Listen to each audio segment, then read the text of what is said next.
声入るのかな。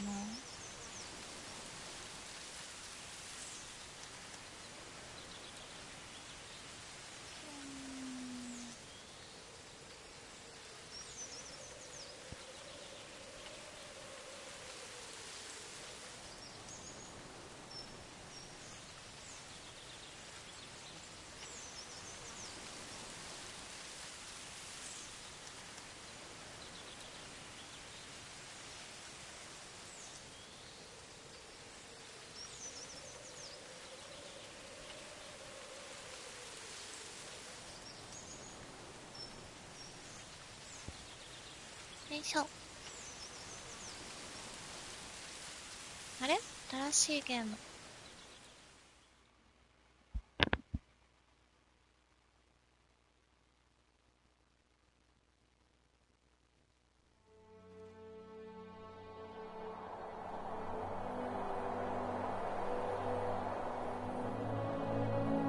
Hi, my name is David Whaley, and I'm the creator of The First Tree. I also voice a character named Joseph. So I just wanted to introduce you to this commentary mode, tell you that you can find interesting things about how I made this game by touching the speech bubbles you see in the world. So I hope you enjoy it.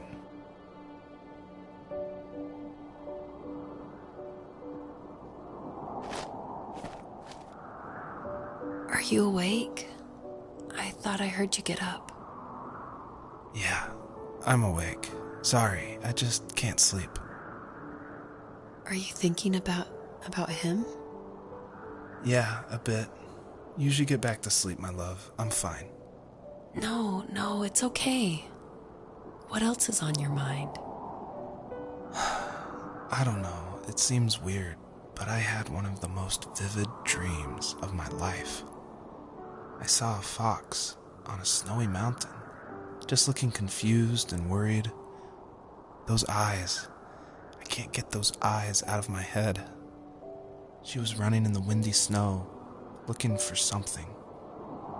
Do you think it has to do with you and what's been going on? I don't know. It was just a dream, Rachel. They're not meant to make sense. A lot's happened the past couple days, that's all. Well, if you're not going to sleep anyway, you should tell me. I want to hear. All right.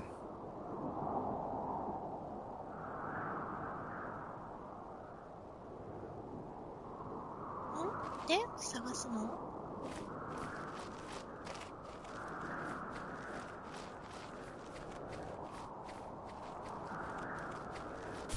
ジャンプ？めっちゃ綺麗。走る。走るってどうするの？押し込む？あ、こうか。走る、ジャンプ、歩く？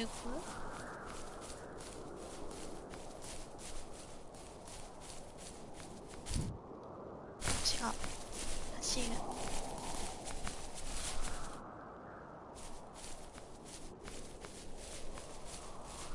あ、いけないのか。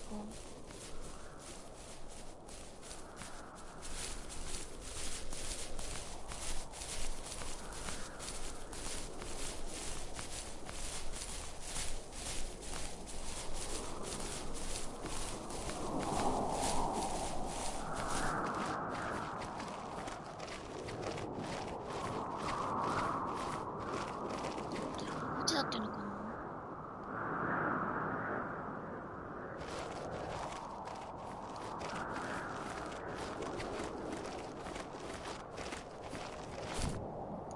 2回押すの？待って待って。ああ、そういうことか。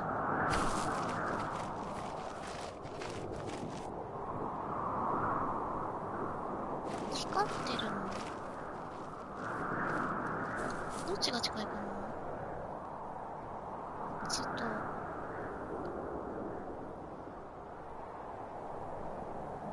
手前から。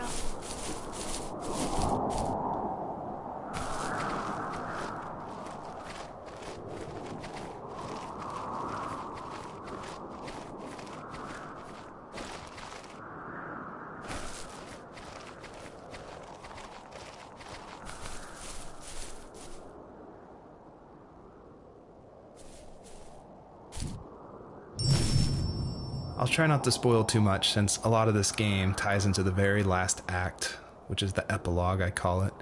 But you'll notice there's lots of items around, and that's kind of what the first tree is about, is like exploring this land and trying to figure out why they're there, what they were used for, and it's kind of explained that this is a dream for Joseph, but it's something different, and it's not supposed to be like your average dream. It's supposed to be something a little deeper.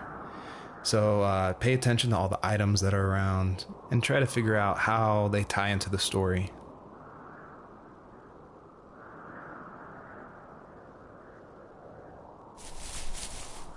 取れるとかじゃないってこと？ I'll try not to spoil too much since a lot of this game ties into the very last act, which is the epilogue, I call it. But you'll notice there's lots of items around, and that's kind of what the first tree is about, is like exploring this land and trying to figure out why they're there, what they were used for, and it's kind of explained that this is a dream for Joseph, but it's something different, and it's not supposed to be like your average dream. It's supposed to be something a little deeper. 字幕ついてる。 So pay attention to all the items that are around and try to figure out how they tie into the story.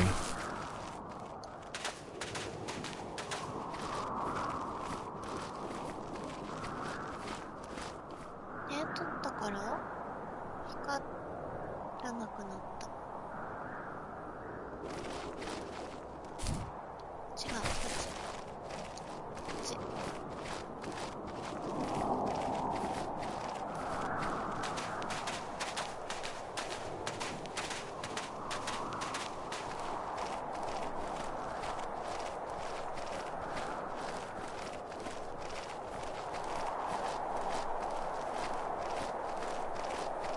すごい綺麗。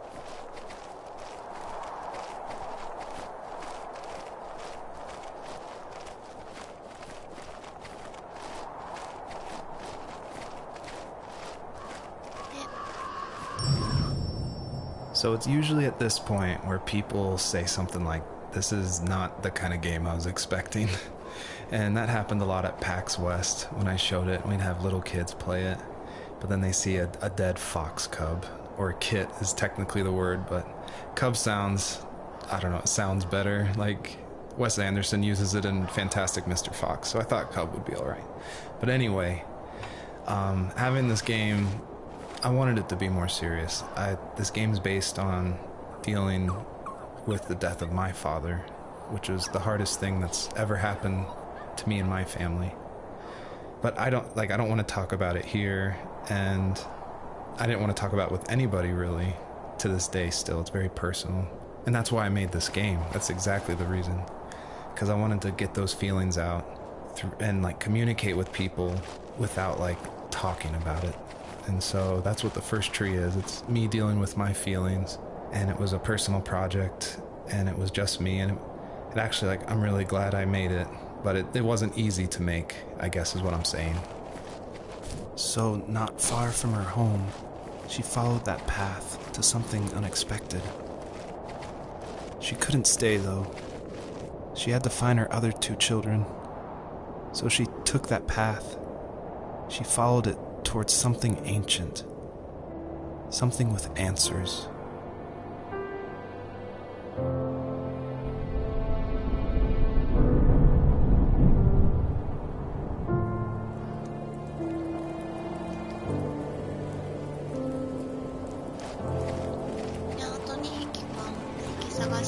The fox looked high and low, searching for any sign of her cubs. Points of light showed the way to this ancient tree. It was as if each one had a story to tell, all their own. The land was trying to tell my story, too. I felt like I was right behind her the whole time.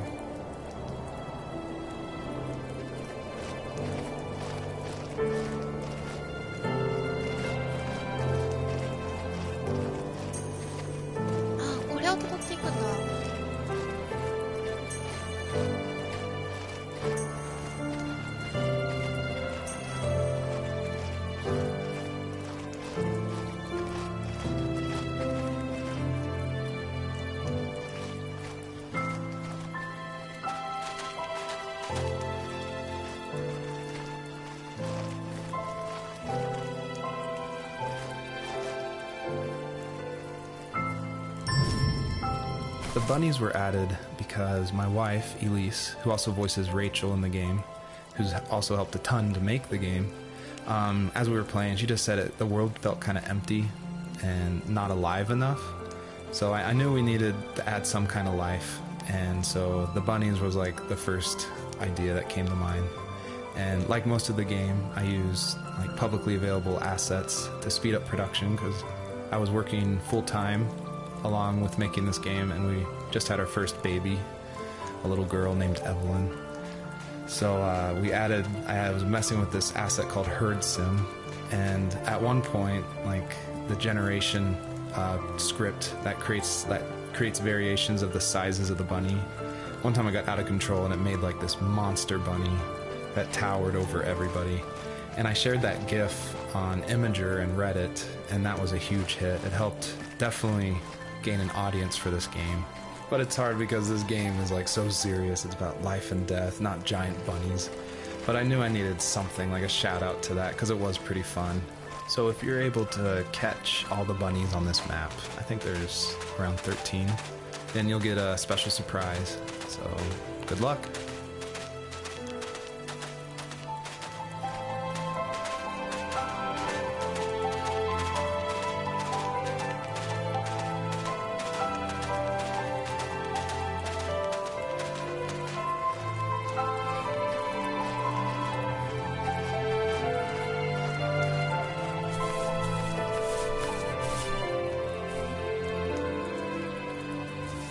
As a kid, did you ever do show and tell in your class?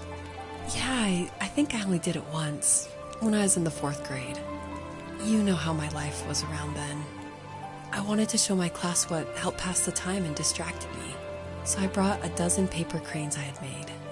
I think I told everyone how badly I wanted to be a bird and fly, embarrassingly enough. Don't be embarrassed. Every kid wants to fly. For me, it was another toy from my dad, a wooden boat. I remember guarding it so carefully in my hands as I walked into class. When I sat down, a group of boys immediately made fun of it. They asked which trash can I found it in, or why an ugly log was my favorite toy.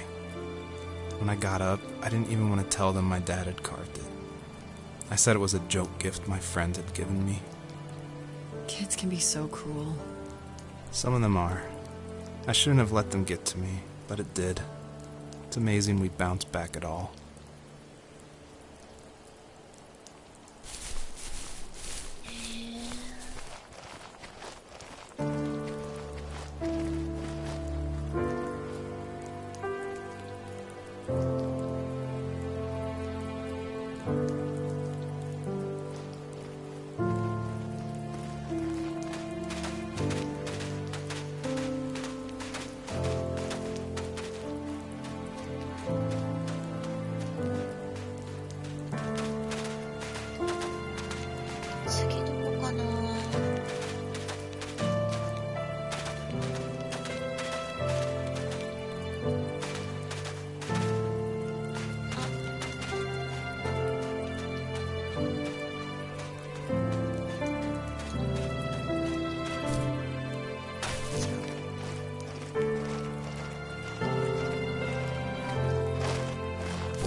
did for a living? Wasn't he like a lumberjack? That's one way of putting it. If wood was a canvas, then a carving knife was his paintbrush. Even after working a 50-hour week, even after his hands were more splinters than skin, he would bring home the nicest piece of Alaskan weeping cedar and make me toys. That wooden train was the first toy I can remember, and I loved it. I just knew from a young age I was going to be a lumberjack, like my father.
Usually those kids would leave me alone, but somehow they could tell I was different. They made fun of how far away I lived. They called my dad a sourdough. I was a blabbermouth as a kid, telling my dad stories I made up for hours. But after that show and tell, I didn't tell him much anymore. He didn't know exactly what was wrong, but his best guess was that the toys he carved weren't cool enough. He carved me a tank and tried to tell me what it was like to be in a real tank as a serviceman. I didn't know your dad was in the military. Yeah, in the army. The sad thing is that I'd pretty much forgotten until just now. There's so much I still don't know about him. I'm sorry. He knows how much you love him. You're going to see him again soon and have some closure, I'm sure.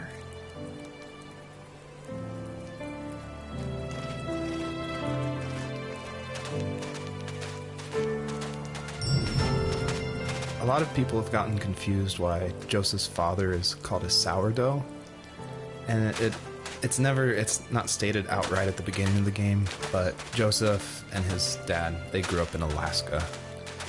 And I don't have a real connection to Alaska except through friends who lived there, and it was also the place that me and my dad were going to go right before he passed away. But I love the idea of Alaska being like this beautiful solitary place. But anyway, what that has to do with sourdough is it's an Alaskan slang term about like someone who lives in the backwoods, like a redneck in Alaska. So I thought that was just to put some authenticity into the game. I added that word.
I feel like one of the main reasons people play small indie games is because they are so personal and intimate. So I tried to put myself into this game as much as possible. So almost all the vignettes or little stories you hear in this game, they come from my childhood, where I grew up in the middle of nowhere in Central Virginia in the United States. So yeah, that's probably why I love games like this so much, where you explore this open, wide environment and just find interesting things, because that's exactly what I did as a kid.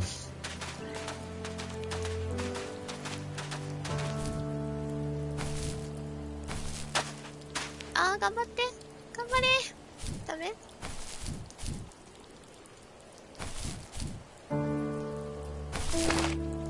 あの上行きたい。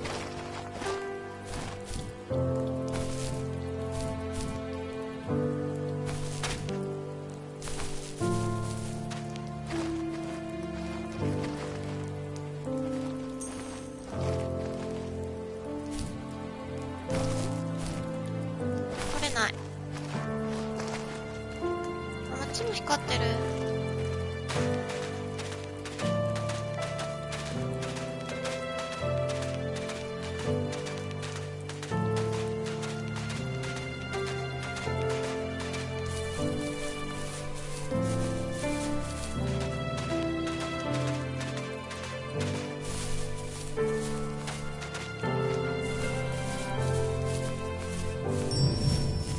Thought it was important to say that yes, I actually did draw this with crayons. And it was just funny to me one day that I was like, I'm working on my game, and I pulled out my little 1-year-old's like crayon set to draw this item for this game.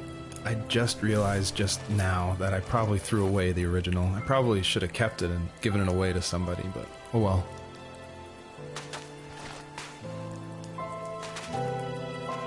これか。 The older I got, the more I withdrew. I asked myself, why talk to anybody anyway? Why bother when I'm happy by myself? I started drawing a lot, mostly animals I saw in the woods by my home. I then imagined designing my own hideouts with things like TVs and pantries full of chips and cookies. I think that idea of leaving home and drawing blueprints started my career. I found a lot of solace in that. I'm not surprised, but I did the same thing, you know?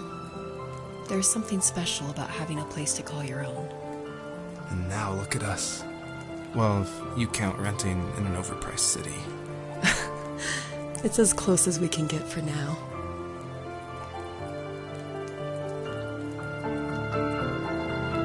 Ah, 絵か。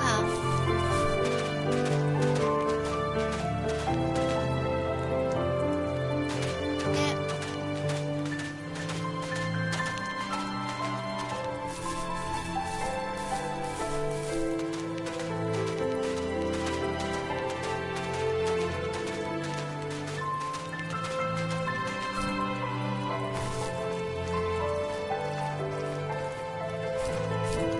あれ取れない。あー、取れない。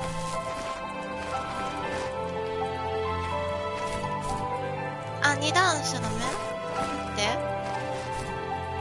あ、取れた。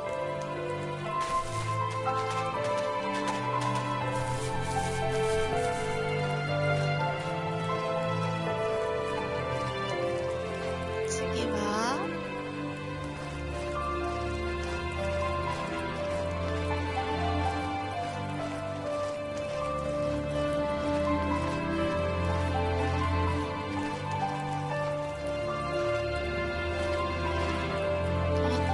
あれは違うよな。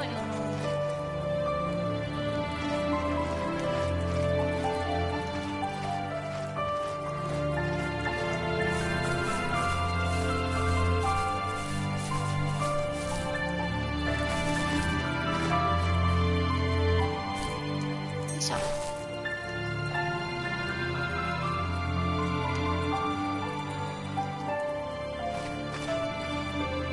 これも光ってる。よ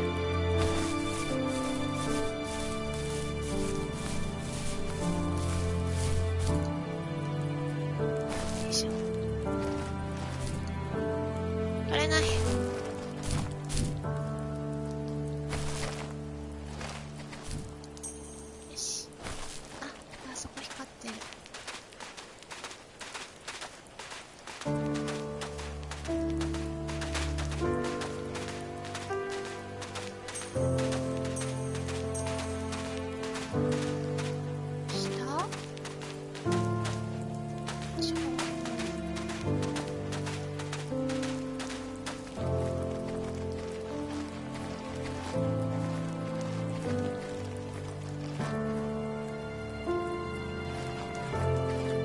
さっき見たとこで、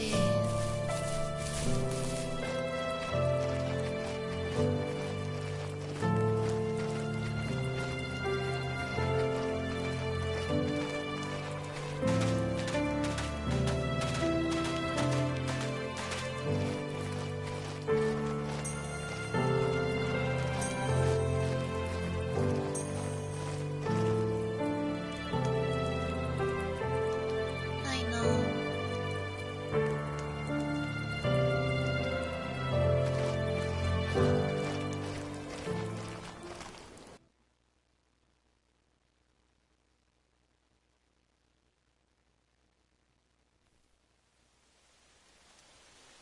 いや、景色変わった。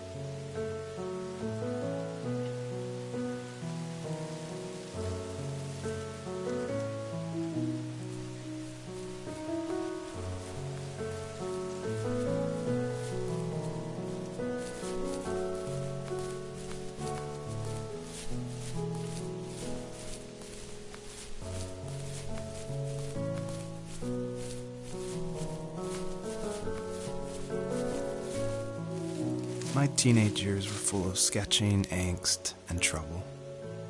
I wasn't popular or unpopular. Maybe just forgettable. I guess that gave me a sense of freedom, so I hung out with crazy kids, doing crazy things, even though I mostly just watched the chaos ensue. We did it all. Put fireworks in mailboxes, hide roadkill in people's garages, break windows of the barber shop in Anchorage. My dad was furious, but he was so busy working he couldn't do much to stop me from going out. I think being an adult means there's no one to stop you making hard decisions. He had to make a living, and he couldn't be in two places at once. Yeah, I realize that now. But at the time, I was sure he was more interested in growing his business than what was going on with me.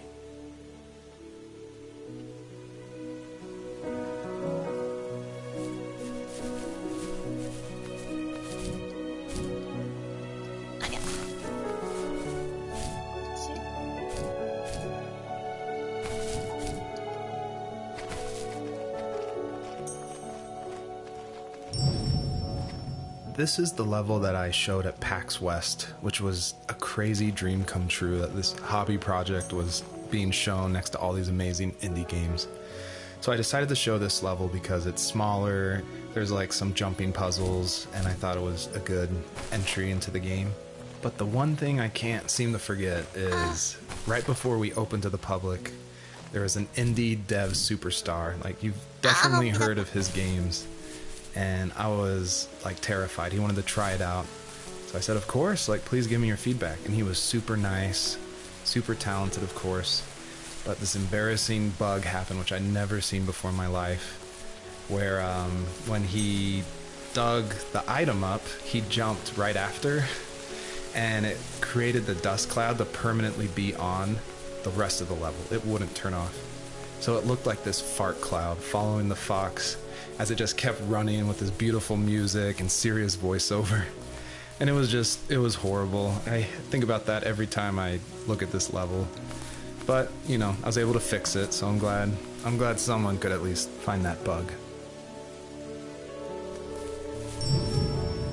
I always wanted this game to be very meditative and relaxing, but I know there's a balance between keeping the player's interest.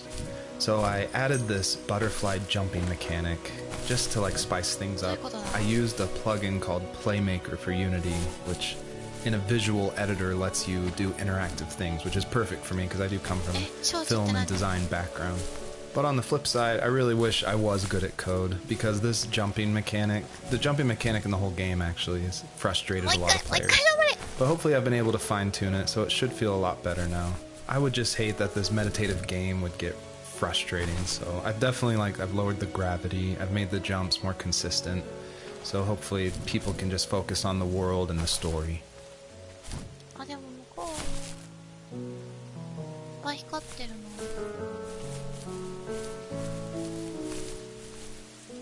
あの蝶々？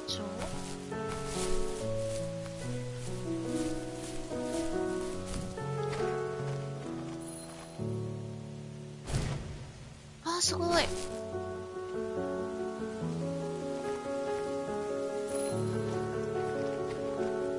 連れて行けるんだ。あー。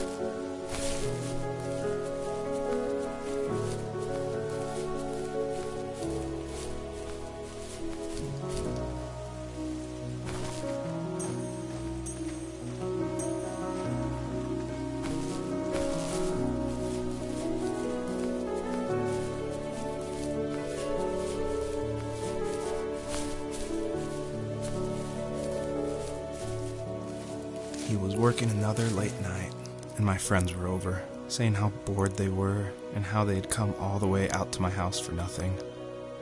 One of them mentioned how that old, ugly beyond belief truck was still in the garage, and how we should take it for a spin. I was only 15, so I kind of fought it for a while.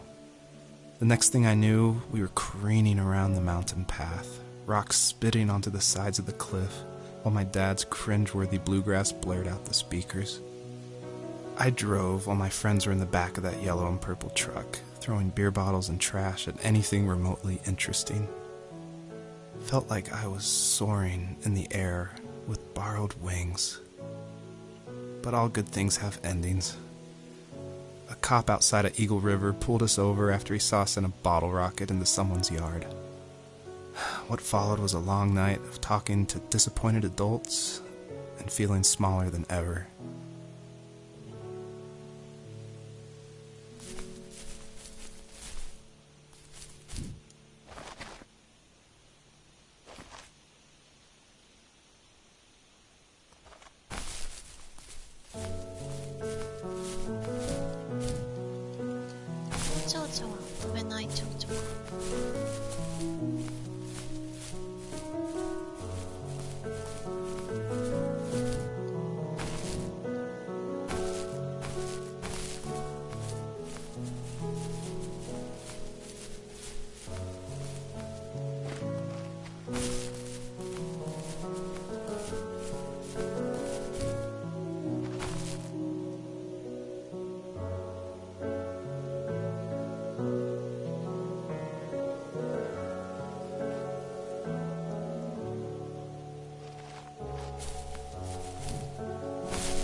通れない。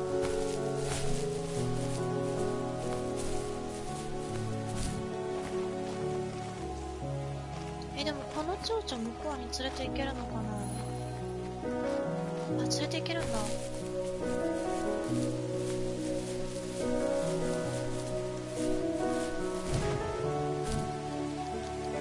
あ、嘘だ。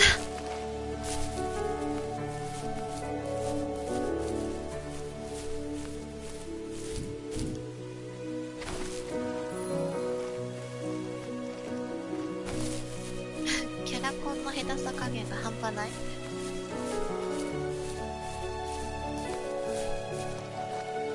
分かってる、分かってるよ。よ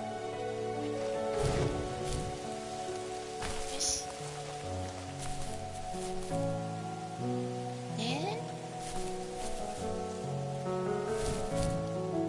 C C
るか。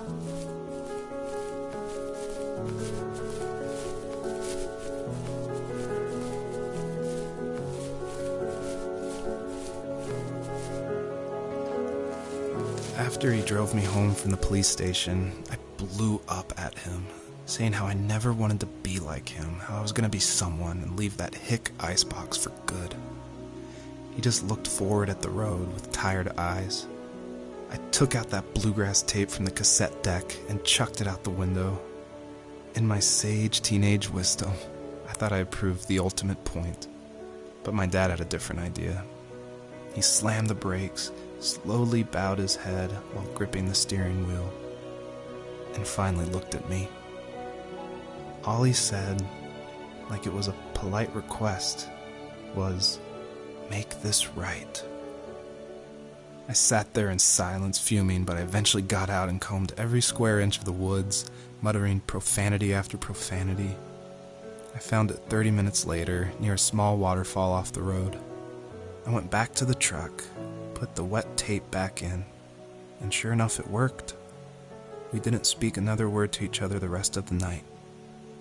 Wow, I knew you were a crazy teenager, but... It's hard to believe, isn't it? It surprises me too.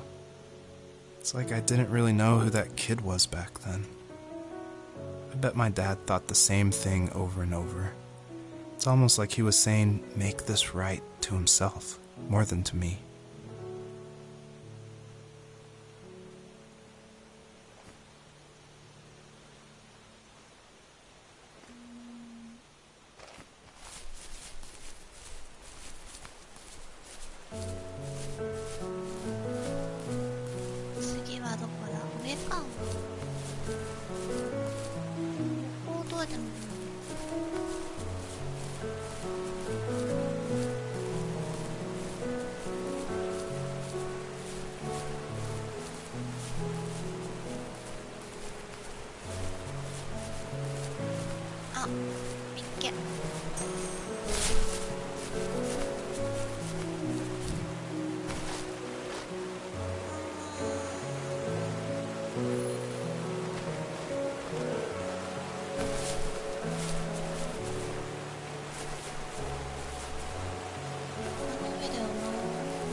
そういうのじゃない。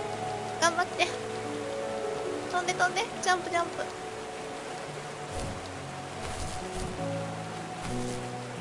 頑張れ。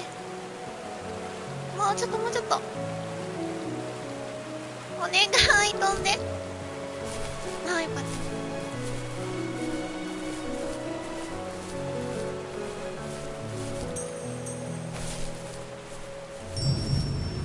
My biggest hope for the players that are playing is that they realize how similar these two parallel stories are, of this fox looking for her missing cubs, and also of this son reconnecting with his father. And so I try to add little touches in the voiceover and in the environment to help draw those parallels, even if they seem totally dissimilar. A big example is the truck, for instance, that Joseph grew up with. It's purple and yellow like the butterflies for this fox. So I tried to add as many touches like that throughout the story as possible.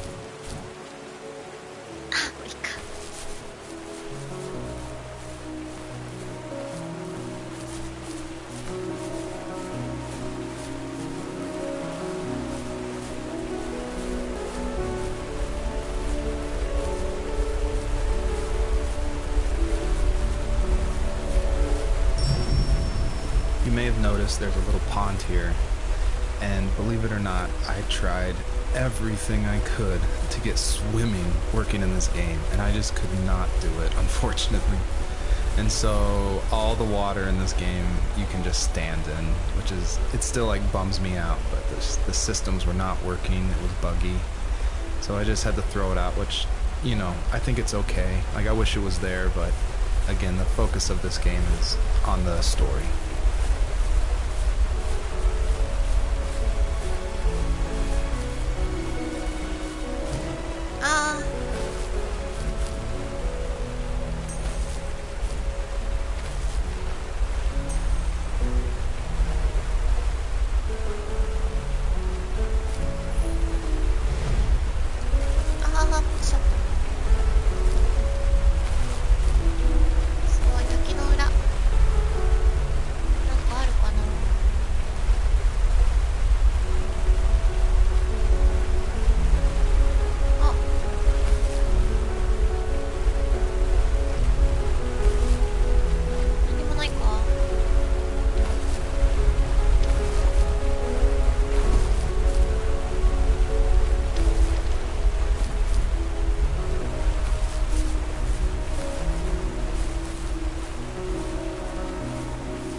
やだ。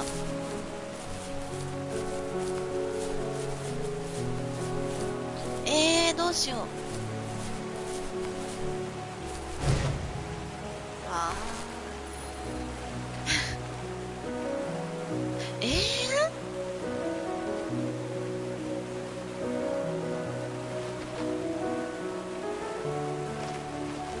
どうすんの？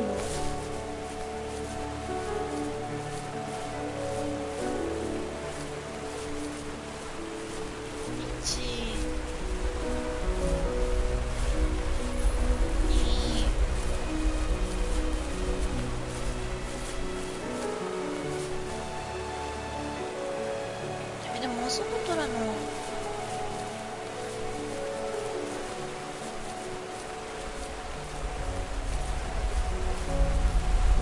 出てこない？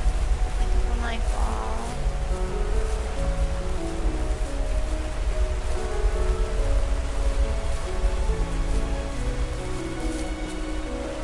出てこないか。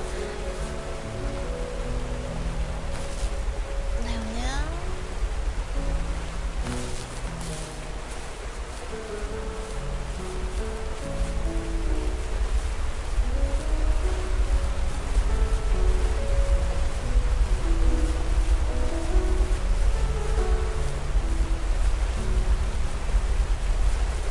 兵器じゃ足りない。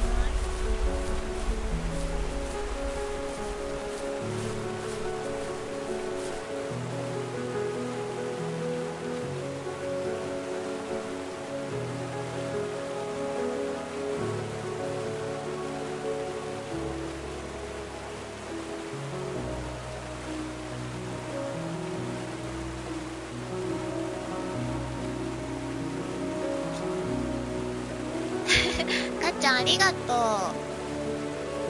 う。見えた見えた。ほらほらほら。これさ、音声入ってるの？私のブツブツ。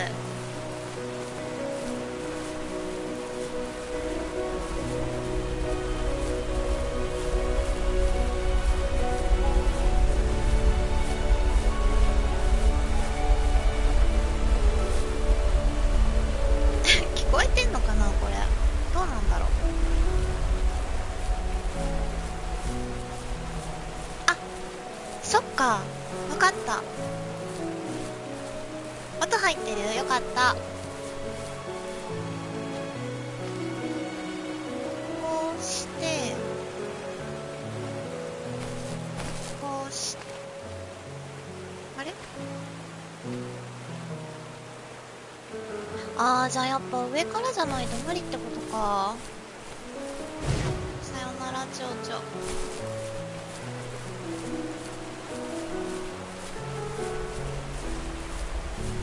だから1、2、3だよね。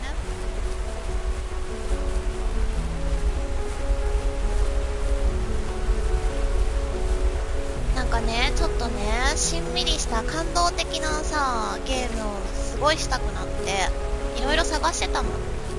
で、なんかこれが良さそうだったから。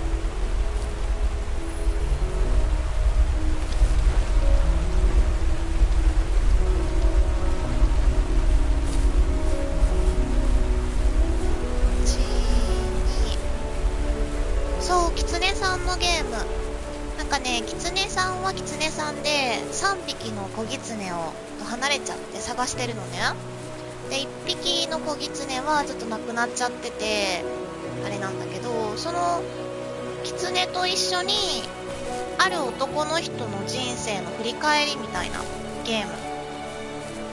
DVD か。DVD ってあれで My しょ？ friends would laugh about that night and talk about how crazy it was. And I laughed along, pretending it didn't bother me. But it did. I imagined my friends growing old in the bush, unable to find that thrill in those godforsaken ice fields. It's like those mountains were a literal wall, keeping me from leaving, where all I would have to look forward to are lumber yards and evening beers. I had to climb over. That was my only goal for a long time.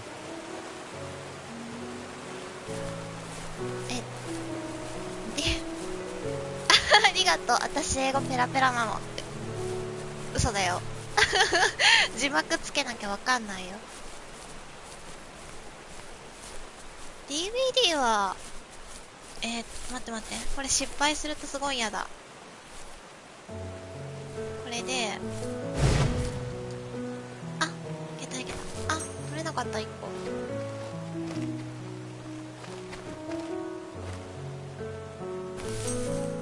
DVD はあれでしょ？この間の鬼ごっこのやつでしょ？あれ、感動するのかな？ If there was some way I could take my love of drawing and turn it into a way of escape, nothing would make me happier. I wanted to create instead of tearing trees down. I wanted to move to the lower 48, not because I hated it there in Alaska, but I hated the idea of it. It's like all of that spite inside me had created this monster which followed me around my whole teenage years. I put so much energy into doing what others didn't expect of me. Why did I do that? There's one fact you're forgetting, though. If you didn't have that fire in you, we probably would have never met. You're absolutely right. Maybe the destination is all that matters in the end. But then why am I awake? Why am I seeing this fox go on her journey? And why can't I stop thinking about my dad? なんかあれだよね。こう、キュッてなる胸が。切ない。切ないな。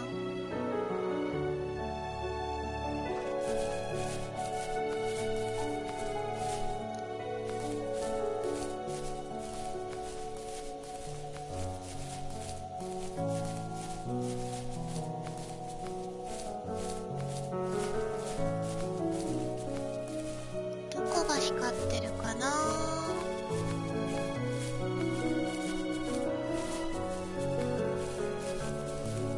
そう、なんかこう、自分の人生の振り返りを男性がしてるんだけど、10代の頃の反抗期で親でぶつかったとか、なんか、子供って残酷だよね、みたいな話とかを延々と、何気ない友達の一言で傷ついて、そこからなんかお父さんとうまくいかなくなってしまったみたいなストーリーを今ずっとやってるんだけど、ね、なんか、まあ、誰にでもあることだから、なんだか切ないなーって。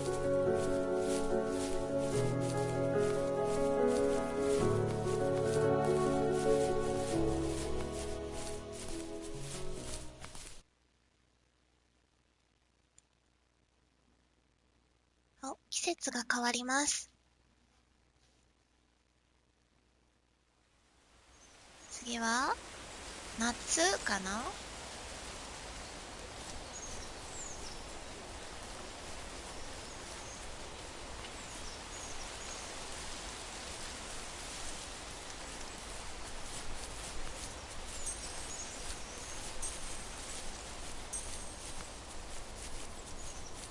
なんかね、2時間ぐらいで終わるゲームらしいんだ。あ、マットレス。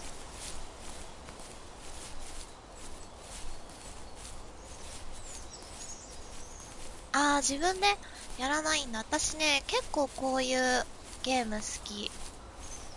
ただ、一人で長々とできないから、2時間ぐらいだし、配信したら誰か喋りかけてくれるだろうっていう甘い考えを持って購入したよ。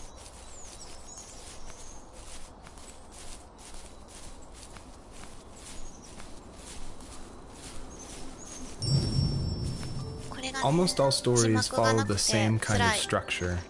And it starts with an inciting event, and then there's rising action, and then there's a climax, and then there's falling action.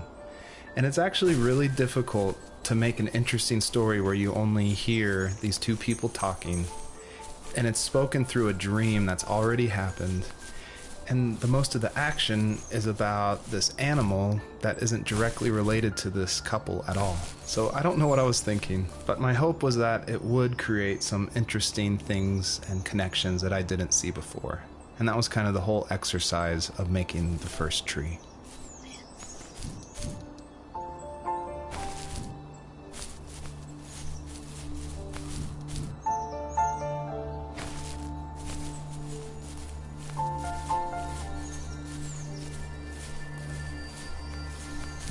あ、なにこれ。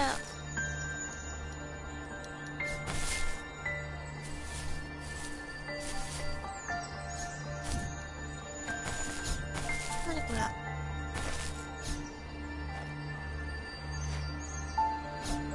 どうするの？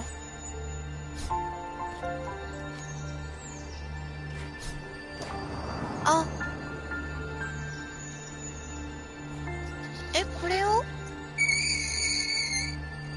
3つ探すの？あと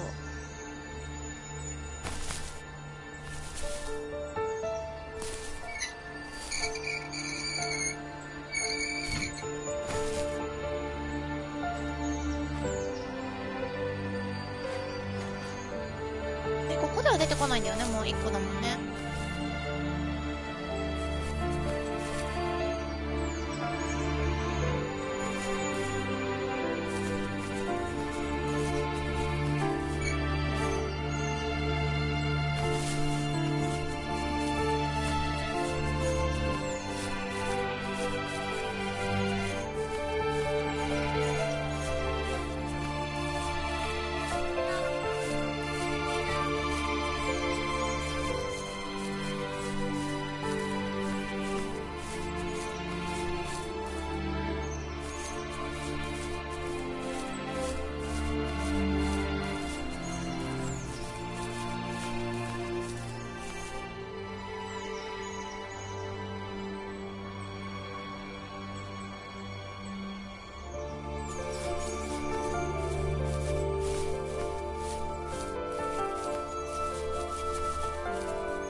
On our property, there were old abandoned pieces of a shed and car long left unused.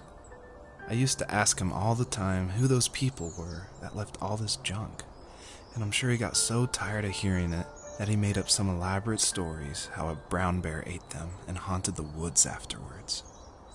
What's funny is I think it made those people seem more real. Growing up thinking they were still hanging out like they couldn't say goodbye. I used to tell my friends how I could swear I saw spirits move near the water, and that always freaked them out. I guess it didn't bother me, because the way I saw it, they were normal people with old cars and sheds, just trying to figure out how to survive and be happy in the middle of nowhere. It was a cool thought that they didn't want to leave, but you know, I was a weird kid. Well, you had good company since those ghosts like living in a place where they were brutally devoured.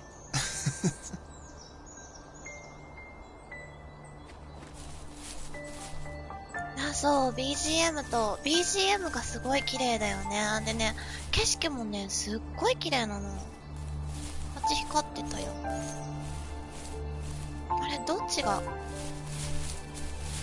私もどっちから来たっけ？こ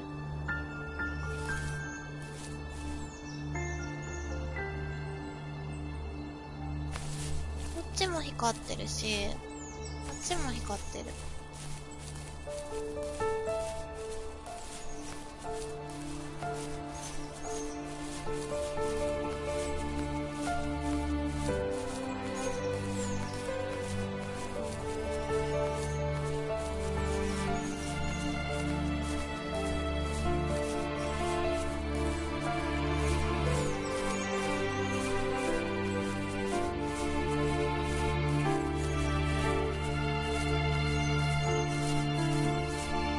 あれ、やっぱあそこであと2個あんのかな？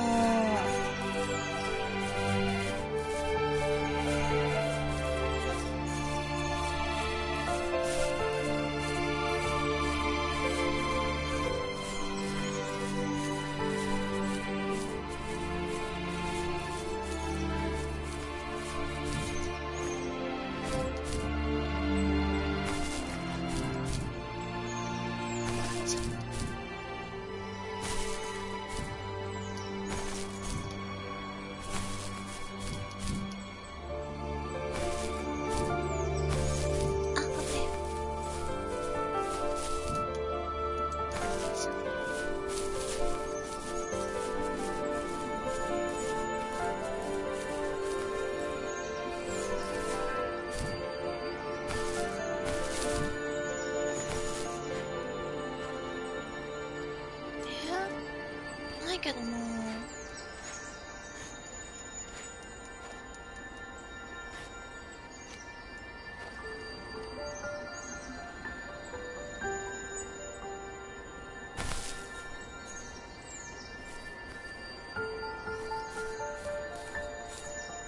どうするんだこれ。も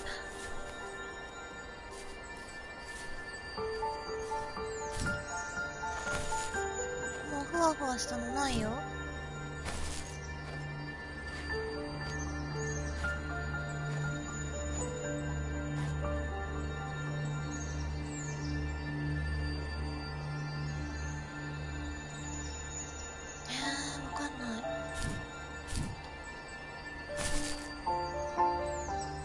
積んだの音はすごいなんかヒョーンってなんかね、いい宝箱みたいな音がするんだけど、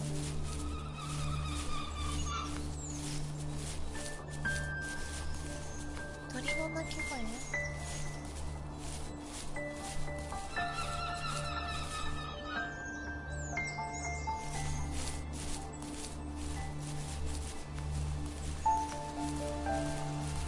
もう一個光ってるところ行ってみよう。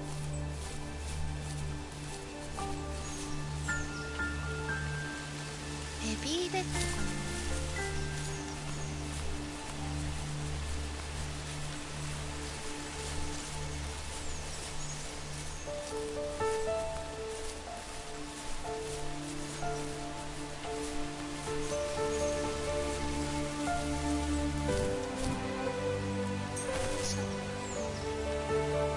ねえ、どこ？ここ。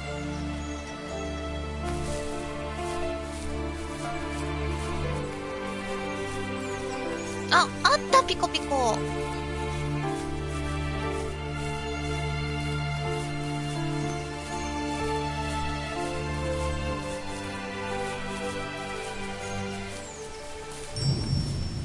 I don't think the first tree could work at all without the music by Josh Kramer. And his music, it's actually publicly available to license, and so it was affordable for me since this was a hobby project. And it's something I like to tell new indie developers all the time, like, you can't afford that composer, you can't afford a full-time programmer. You need to cut corners and finish your game, and the way to do that is to use these amazing publicly available assets that anyone can purchase and license. And so his music is incredible, and I actually haven't talked to him that much, I've just emailed him.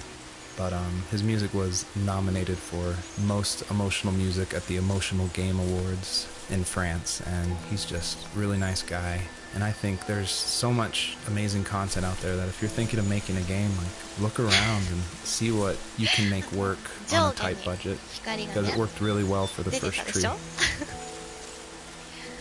ね、ガチャン出てたね、上下にピコンピコンって。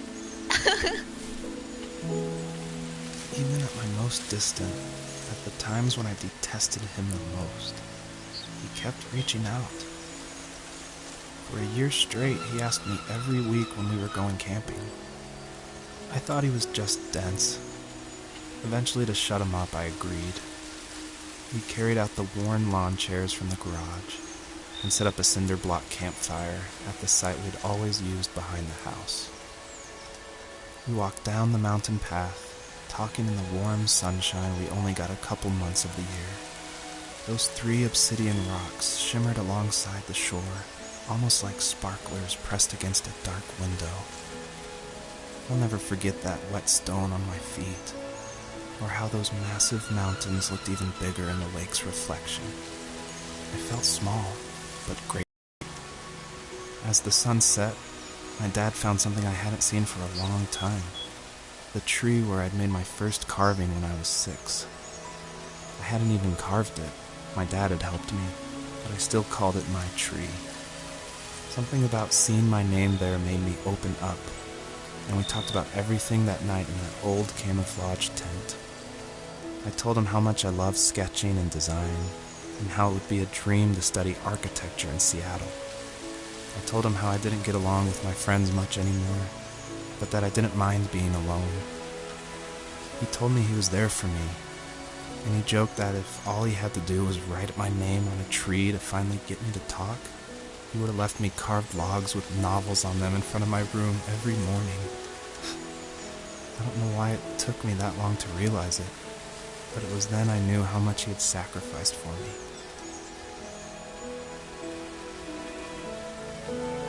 いやー、なんかね文字を読もうかなって思うんだけど、私すっごい涙もろいのだから読むとダメな気がする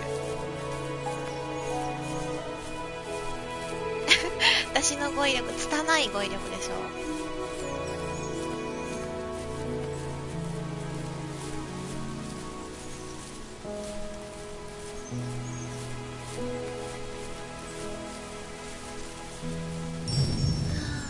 I did want to do something a little different with this level. I wanted it to be more open world feel, and that there was something blocking your progress, so it did encourage people to look closely and see how to unlock this blocked way. And I do like just walking around this level and listening to the beautiful music by Josh Kramer. His work really sets the mood for the whole game.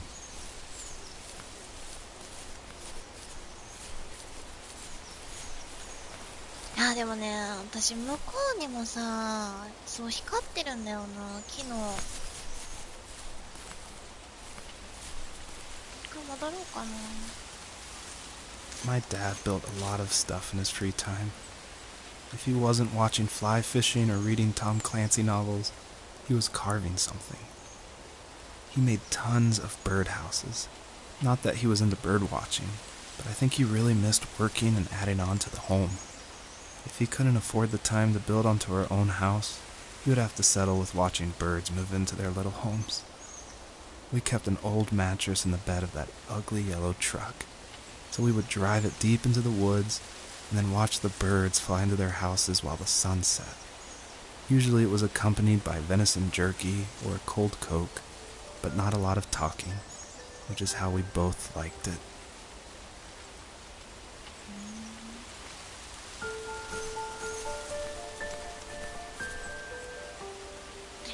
どうしよう。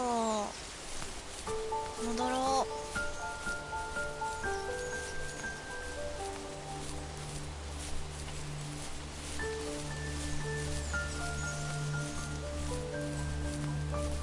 う。それともぐるっと回るのかな。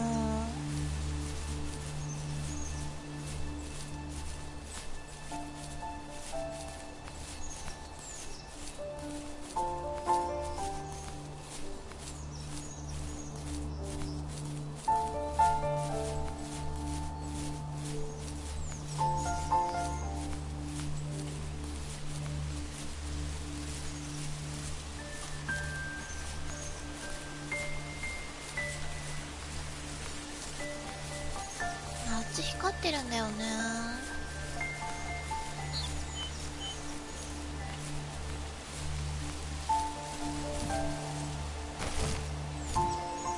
いけない？い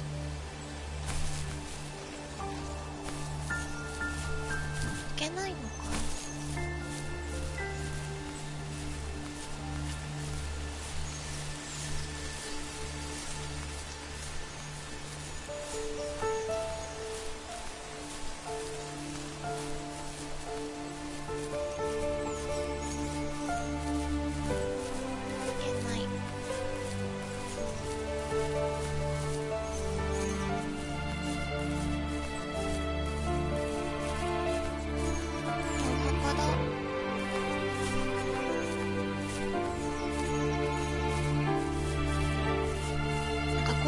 小さいなんかものが結構この男の人のストーリーの中の話してる会話の中に出てくるものがちょこちょこ落ちてたりとかして、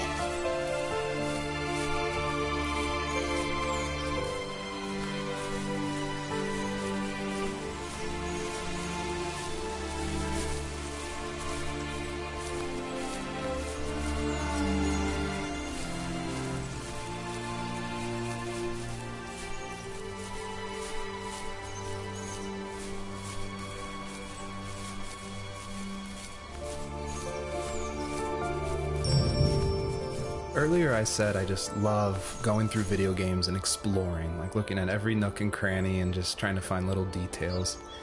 And I think that started because in middle school and high school, I would make mods for my favorite games, namely Jedi Knight, Jedi Outcast, and Far Cry. And I loved like this huge world of mod makers who would make these levels, and it'd be like the most random creative things, and I would just love exploring, usually multiplayer levels by myself. So even though I went to college for film, before that, like before high school, I was making video games and mods, and it was my favorite thing in the world. I made a ton of different levels. I made an abandoned space hotel with a dance floor and cafeteria. I made a haunted campground with cabins and tents. I made this whole city with like the first ever day-night cycle with running showers and stuff in the hotel and the apartment buildings. And I just loved making those mods. And I think that carries over to my game, the first tree, and also the one before that, Home is Where One Starts, which is it's exploration. You're just looking around and appreciating the details.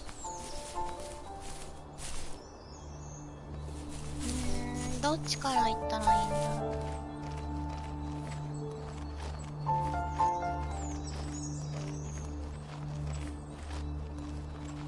登れる？これ登れない？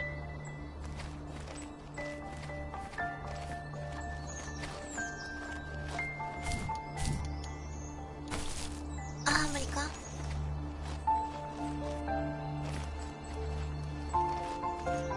ただ向こうから？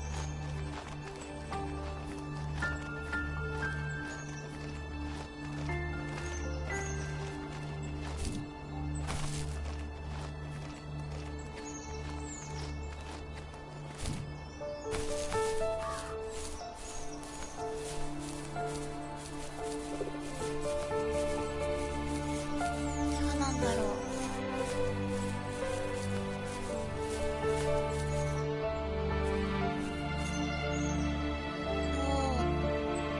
電子ピアノ。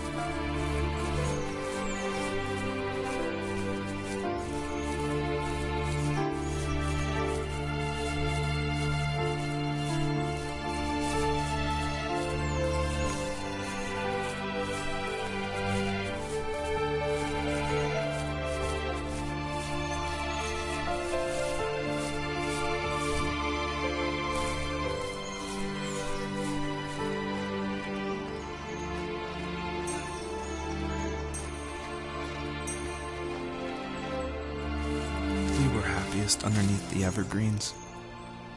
We decided it was time to finally map out the hundreds of acres we lived on just to pass the time during the summer. He was only free in the evenings, so I would spend the day wasting time on dial-up internet and sketching, and then we would rush into the woods, pen and map in hand, before evening fell.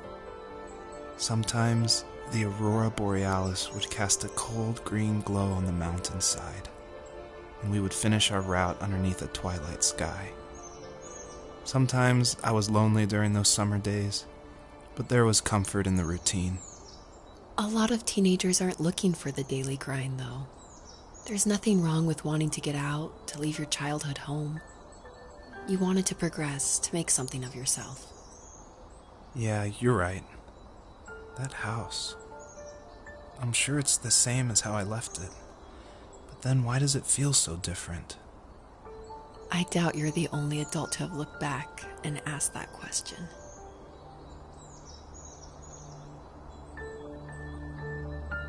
書いてた地図かな。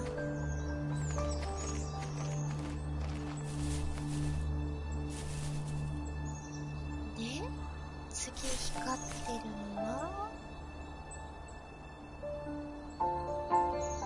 あっちだよな。こ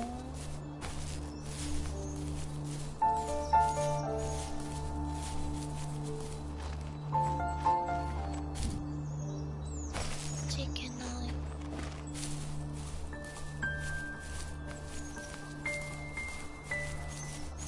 じゃああそこ登んなきゃ。あ、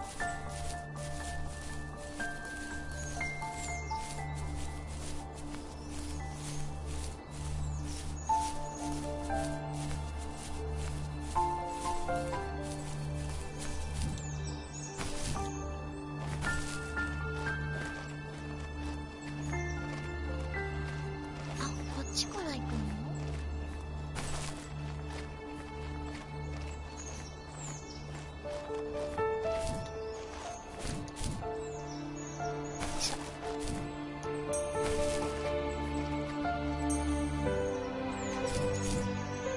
取りたい。無理。う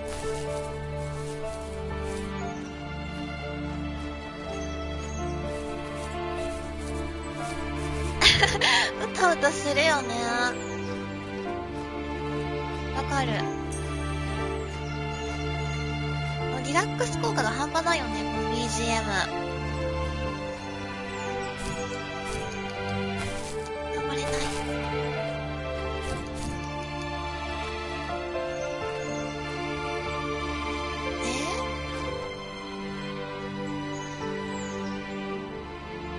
ったはいいけど。どうするんだこれ。こ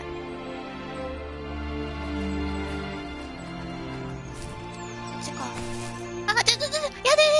嘘。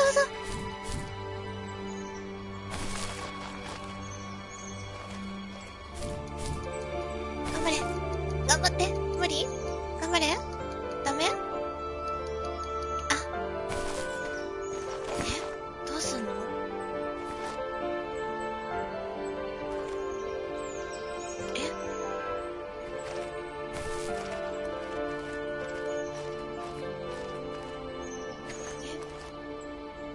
どうすんの？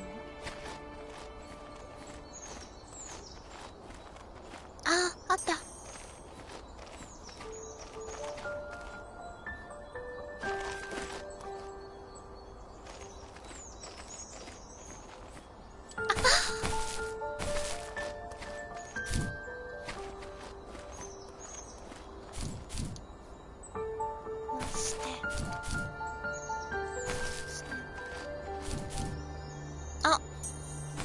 あれだ。ピコピコだ。この下？あった。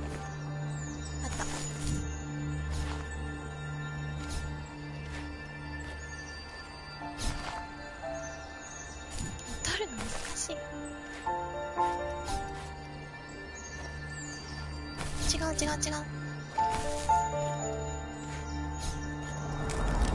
取れたー。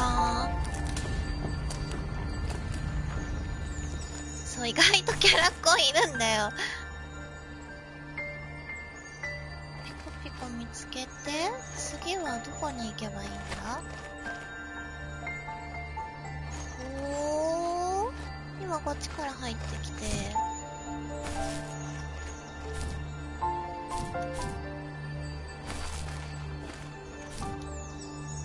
っち来たんだよな。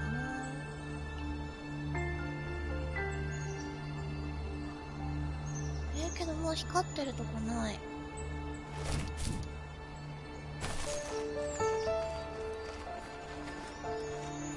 戻るのかな？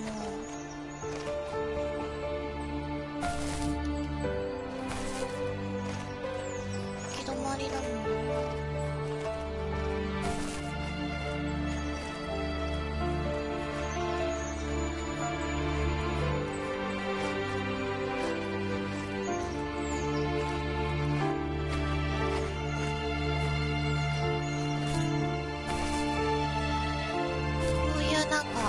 暗いところで何もないとこって迷子になるね。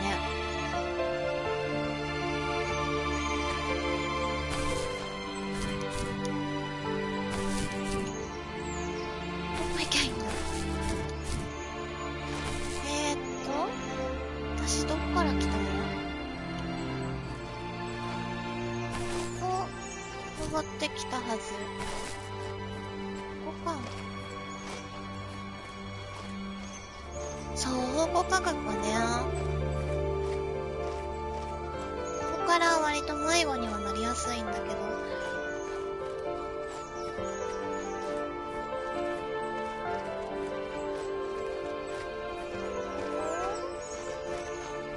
日当たり。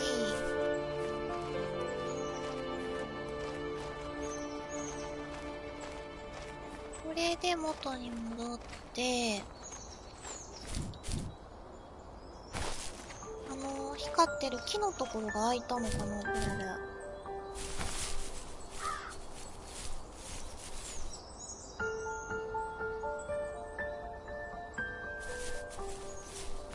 あれ、取り損ねたやつでしょ？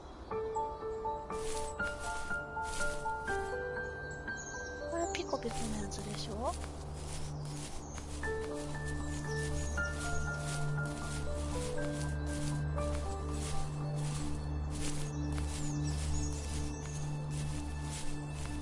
で、あっち行き止まりだったでしょ？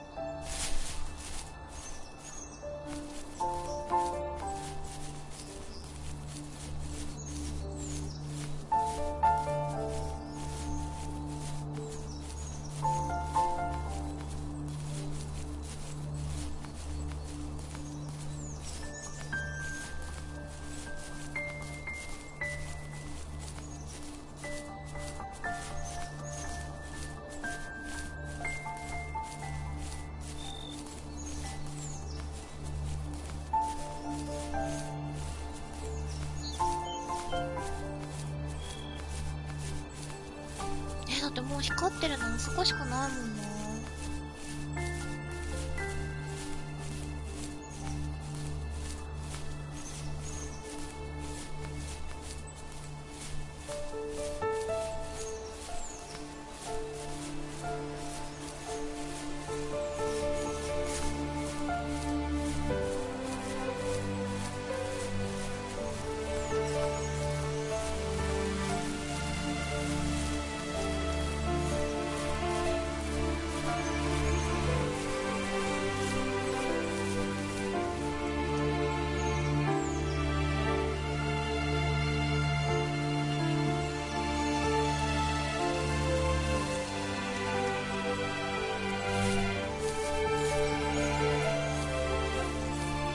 あ、危ない。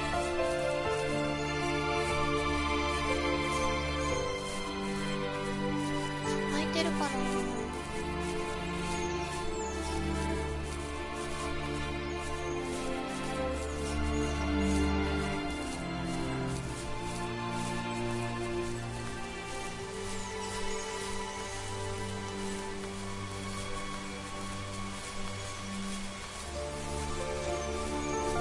あー、やっぱいける。よ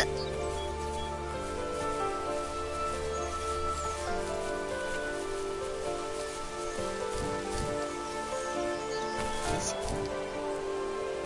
よいしょ。よし。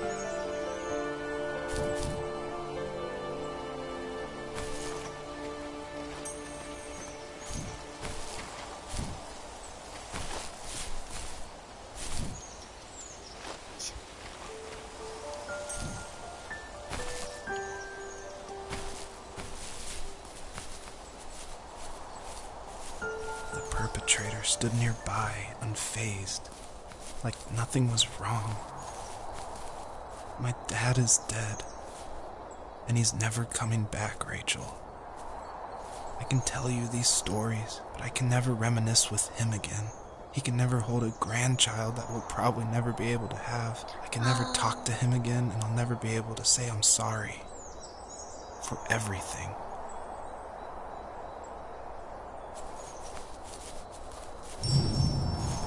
It was really important to me that the wolf in this story that takes the fox's cubs, that it wasn't explained at all. Like, it's just this entity that's in the background. And of course, it's supposed to represent something bigger than a wolf or even the fox. It's supposed to represent like the specter of death. And it comes when you least expect it. There's no justification. He's just there, always watching.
I need to go to bed.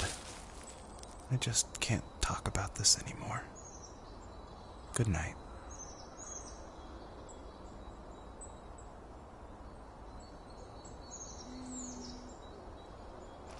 亡くなったお父さんとの思い出の間ね。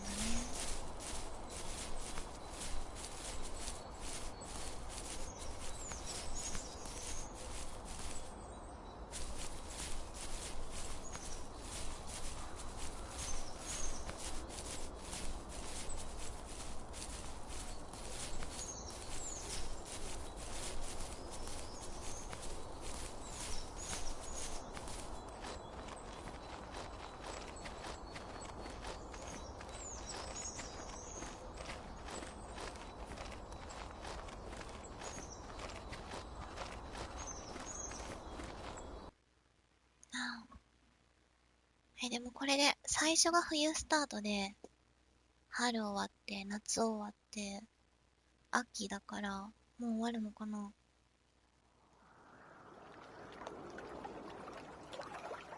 どここれ。あーすごい綺麗。 Joseph, you can't go to sleep feeling like this. I'm sorry for everything, and I know you need space, but I'm here for you. You don't need to feel so lost. Joseph, have I ever told you what my mother was like?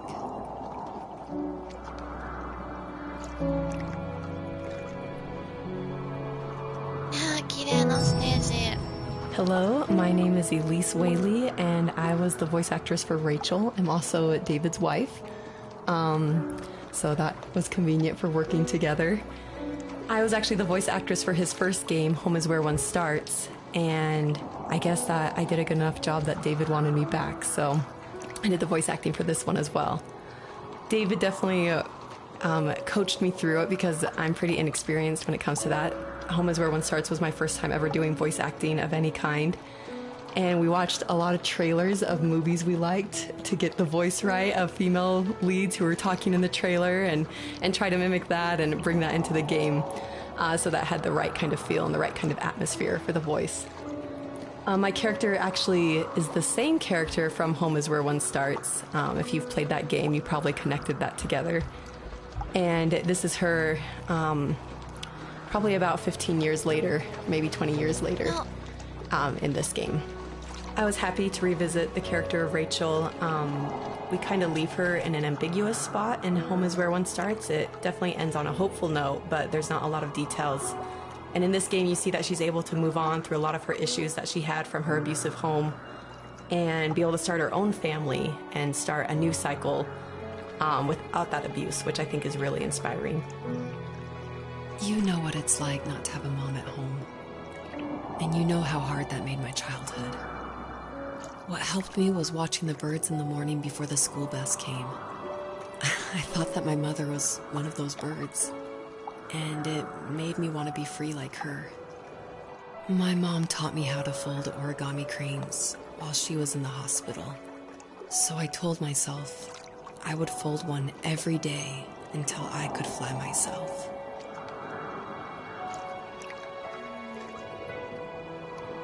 そう、最初にね、幼少期に何を、なんかこう、タイムカプセルをするよね、みたいな話を、この二人が話してたの。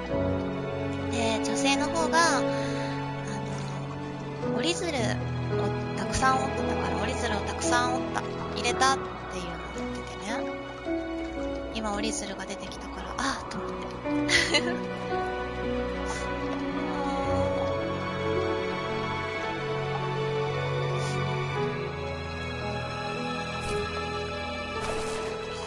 どっちが近いのかな。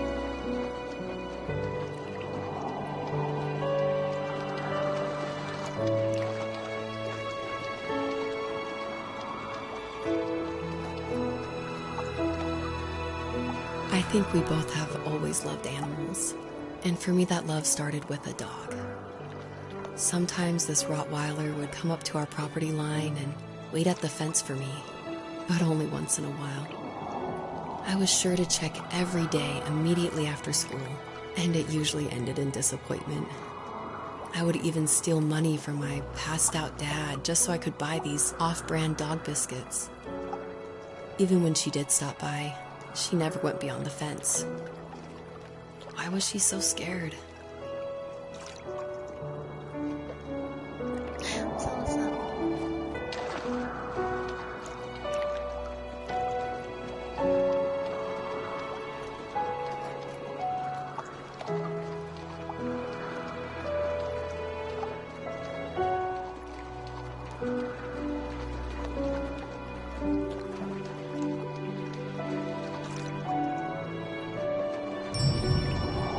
So it's always interesting working with your spouse because, especially on a creative project, because they want your feedback, but it's something that's also dear to their heart, and they're dear to your heart, and you definitely don't want to hurt their feelings. So I was a little nervous when David asked me, he had finally finished writing the script, and he asked me to go over it and see what I thought. And I had minored in English. I majored in art, but I minored in English, so I felt like I had a little bit of experience. But I was definitely like a little scared because you don't want to be too harsh, but you also want to be honest. And it was the biggest relief when I read the script, and I was like, oh, good. My husband's a good writer. I don't have to change that much about this, just a few like grammatical things. And that was just like the biggest relief for me because it can be a tricky balance working with your spouse and making sure that that honesty is there, but also that love and the support is there as well.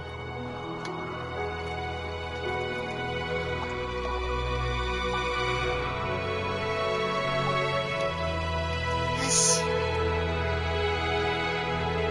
読んでいくか。I think my dad was the opposite of your dad in almost every way, except he was in the military as well. He coped with alcohol of every kind. The trailer started falling apart, he got angry, and I withdrew. More and more I became the weird, quiet kid who made lots of origami birds and carried dog biscuits around. I think we were pretty similar when it came to being weird kids. And that same sincerity in college was one of the reasons I was so drawn to you.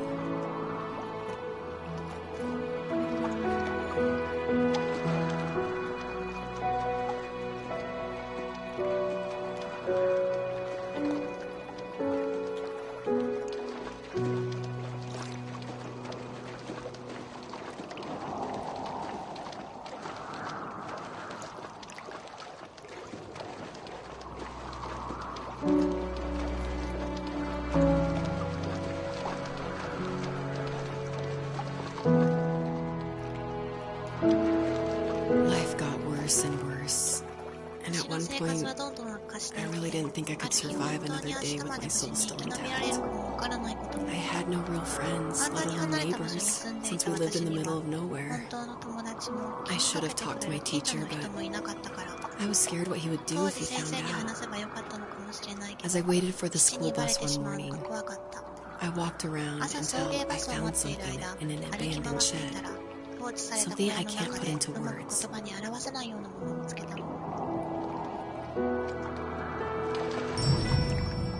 So we're talking about Home is Where One Starts a lot. So if you haven't played that game, maybe this doesn't make as much sense, or maybe this is a little plug that you should go play it. But in that game, it actually features one of my artworks. I work as an artist and paper cutting, actually. And David used one of my artworks as a graffitied stencil in Home is Where One Starts that's against the wall of this shack. And it actually shows up again in the first tree, just a fragment of it.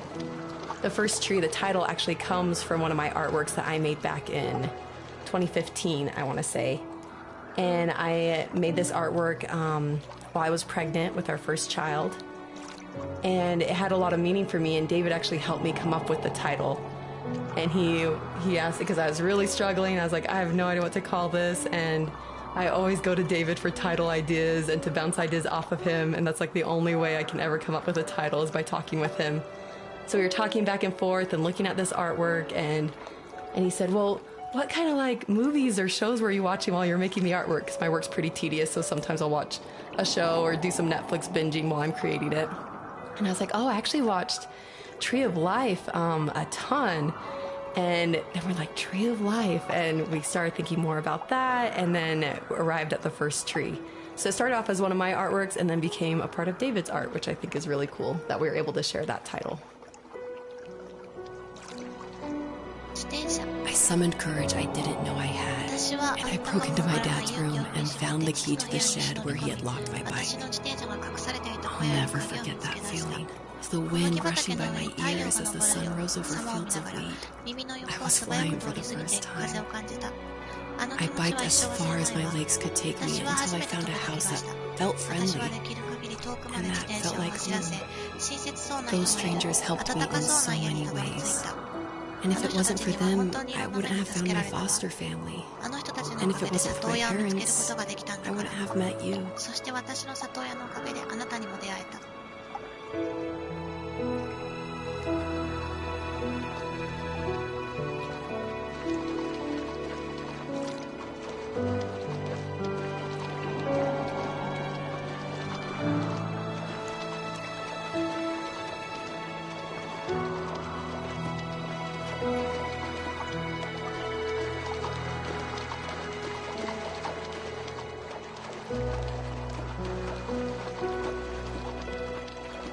You have strength, Joseph, and you're not as alone as you think.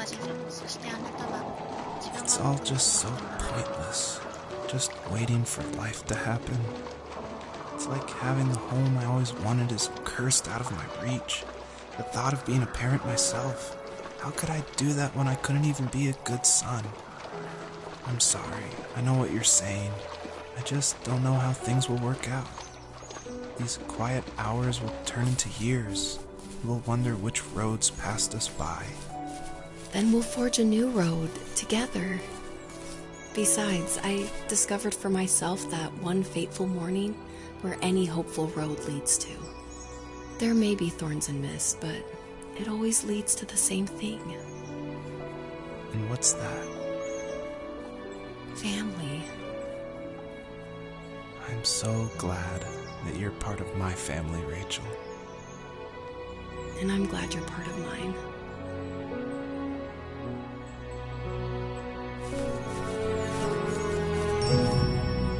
A question I get a lot is why a fox? And it ties into just how important family is for me. And Fox is actually a family name from my wife's side, from Elise. And she always heard about the legacy of the Fox family. And because of that, growing up, it was her favorite animal. She even made these 2 wooden foxes for our wedding cake toppers. So I thought it would be cool to have that animal in the game while these 2 people are having this conversation in the middle of the night.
次はどんなんかな。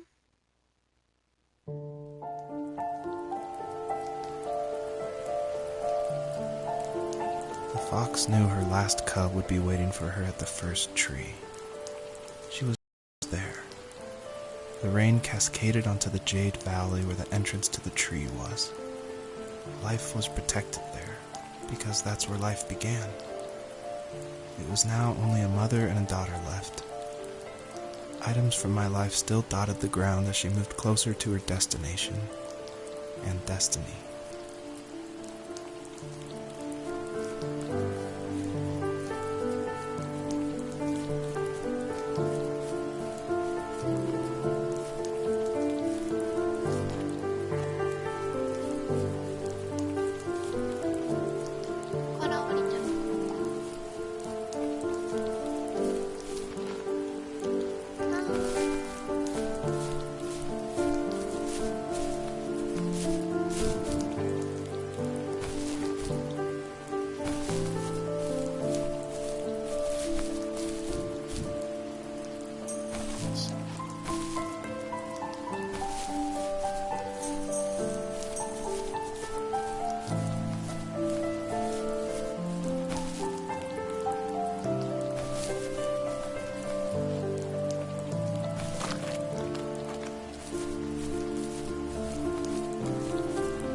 Usually what catches people's attention of the first tree is the visuals, of course. And I was inspired by a lot of people making these levels. The second level is inspired by just these beautiful autumn photos of a real forest. And this level, the Jade Valley, is inspired by the artwork of Heather Penn, who did the Overland games. I just love those greens with a lot of gray in it. I love the strong vignettes in the corners of the frame. And of course, this environment pack was made by the very talented Swedish designer Mikael Gustafsson. And of course, his initial designs inspired me, and I was able to build off of that. And I'm really grateful that he allowed his environment pack to be made publicly available.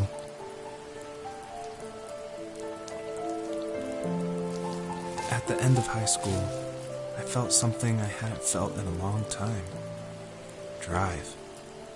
I looked into the best architecture schools on the West Coast and got a dose of reality when looking at other students' portfolios and the high cost of tuition. I still wanted to be something, to be the next Alvaro Siza, and to make those thousands of sketches worth something in my grand history. But now even an internship sounds impossible. Siza helped me understand how essential emotion is in architecture. And he also said light is the real composer of space. I like to think these glints of light, like not finding a job, or even a strange dream about a fox, are something I should be thankful for. Even if the illuminated space is something I'm less than comfortable with.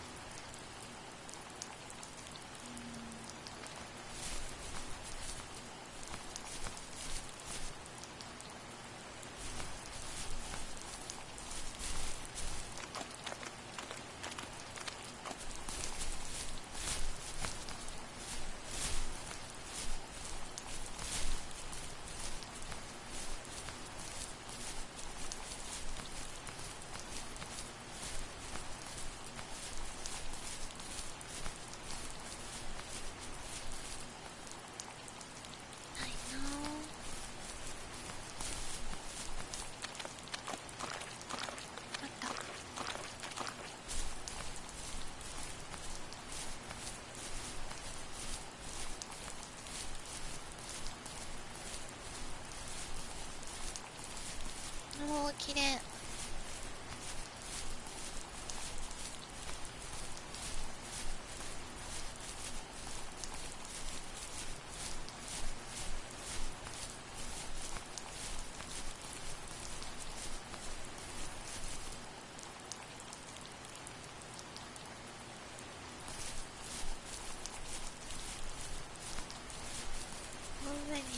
で、ここ。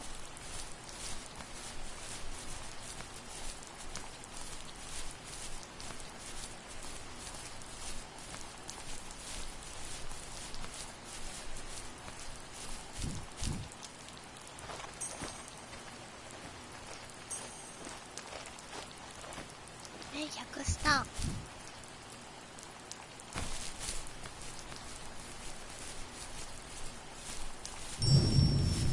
By now, you've probably caught on to some of the themes I love to explore in these stories. And the big one is of this tree, the first tree on Earth. And a lot of people have asked me, what does that mean? Why a tree? And basically, it boils down to this delicate balance between nature and its relationship with life and death. And I love these stories where they put like these microscopic relationships, like something of like a father and a son, and juxtapose it next to this epic story of like the creation of the universe and the first tree on Earth, and how they can be equally as important, because in my mind, like, my family is as important as like the creation of the Earth. And it reminds me of like some of the stories I love, like The Road by Cormac McCarthy, or The Tree of Life by Terrence Malick. Basically, I wanted to make sure the player felt that there was a higher power than themselves, and that there was something watching over them as they went through this story.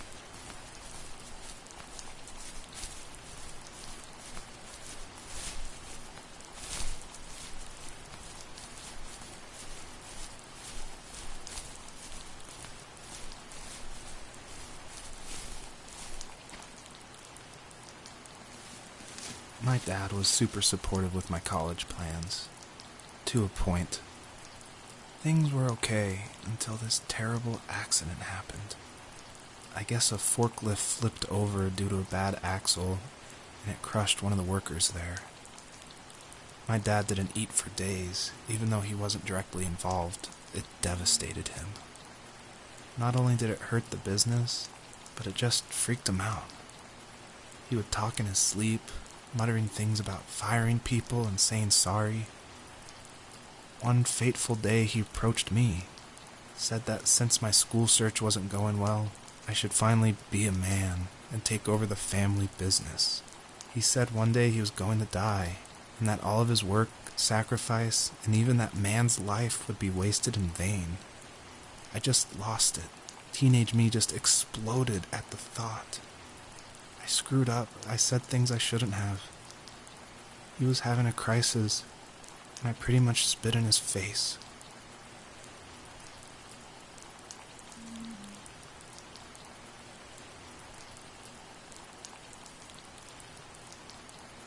Forklift の事故の新聞かな。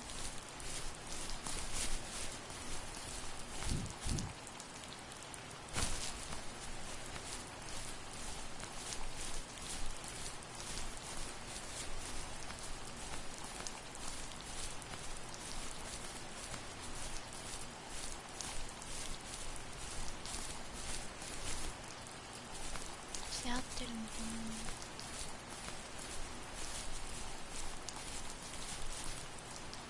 さっき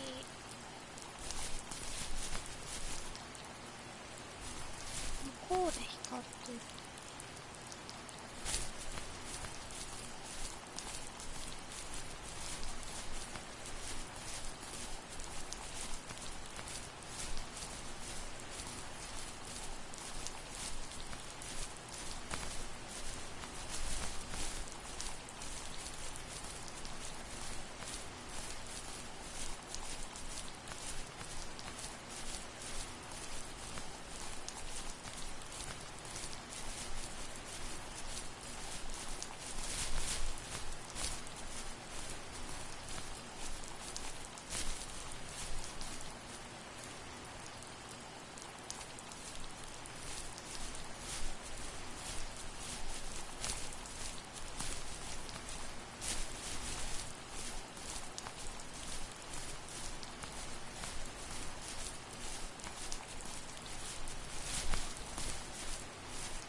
頑張れ。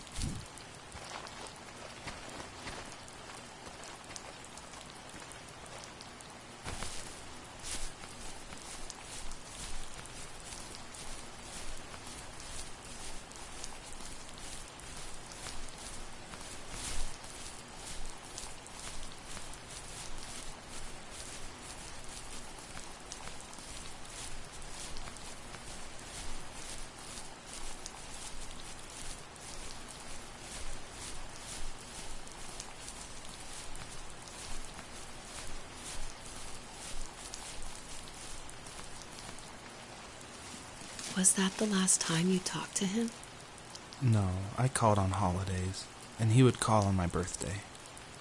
I guess we acted like nothing ever happened, which was stupid.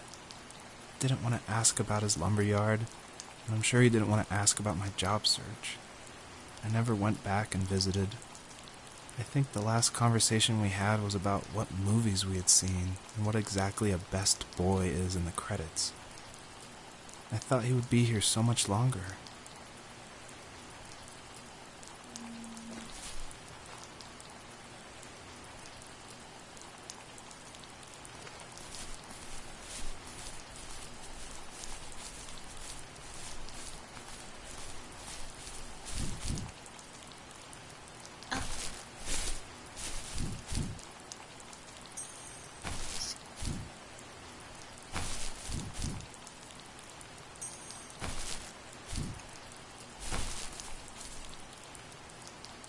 あ、お家がある。向こうに。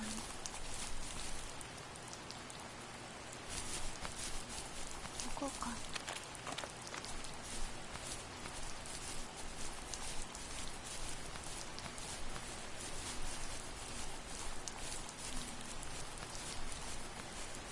なんかこれあれだね。ゲームをしてるっていうよりなんか映画見てる感じ。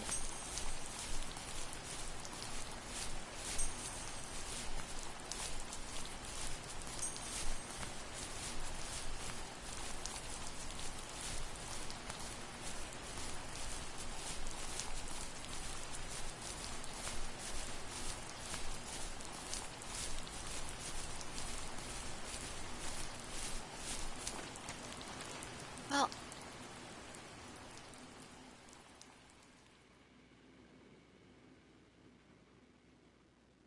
In the distance, the first tree illuminated the wasteland.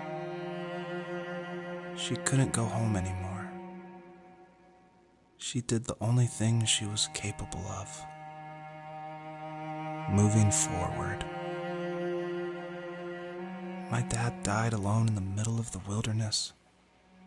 I should have been talking to him more. I should have done a lot of things differently.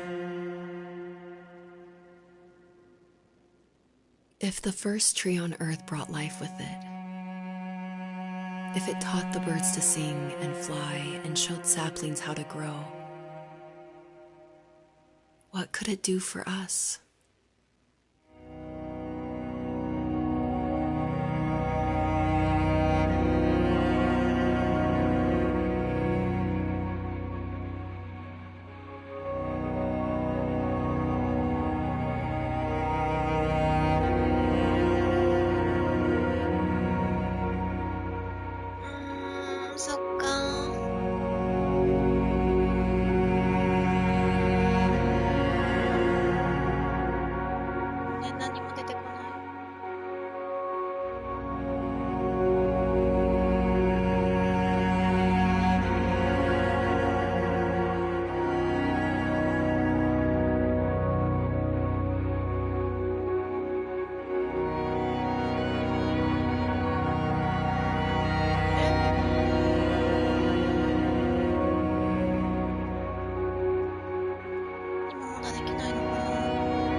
Obviously, this is a really emotional part, but I'm going to talk through it anyway. A lot of people correctly identify that Journey was like a huge inspiration for the first tree.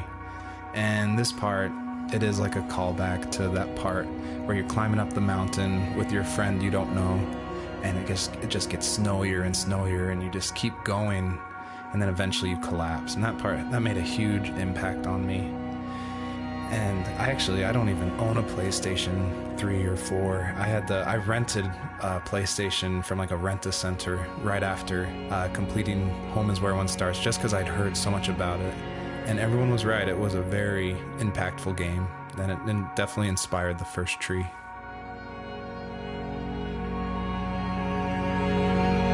There was a letter I received yesterday from a name I didn't recognize, with a quote I can't stop thinking about. Death is not the opposite of life, but a part of it. More and more, I'm realizing one important truth. Each of us have our own journey to the first tree. But sometimes I'm not sure I'm ready to take that first step. You already have my love.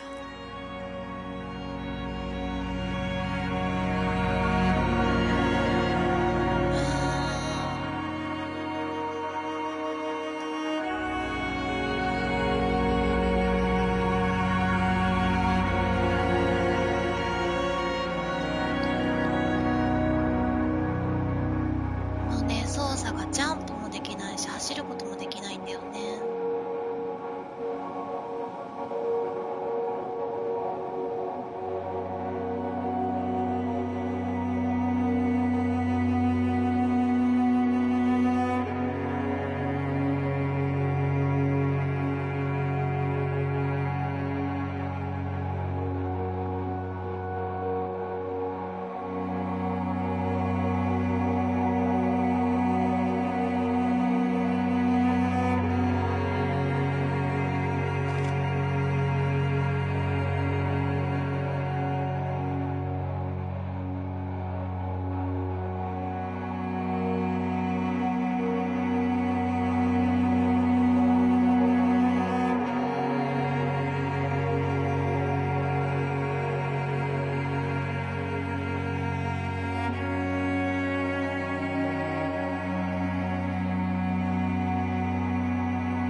最初の木は目を覚まし、子供たちに最後にもう一度だけ伝えたいメッセージがあるかを狐に優しく尋ねる。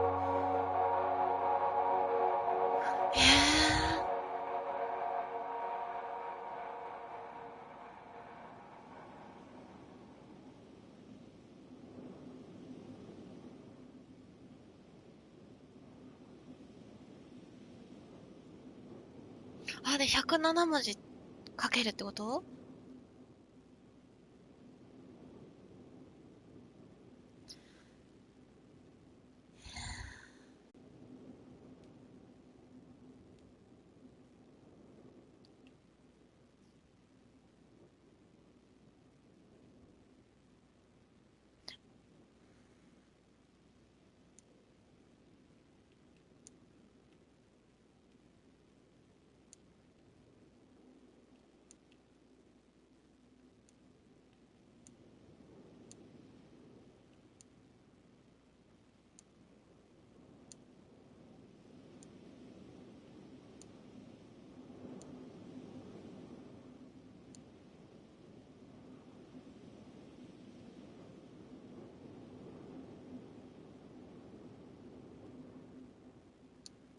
いやー、私このぐらいしか書けないわ。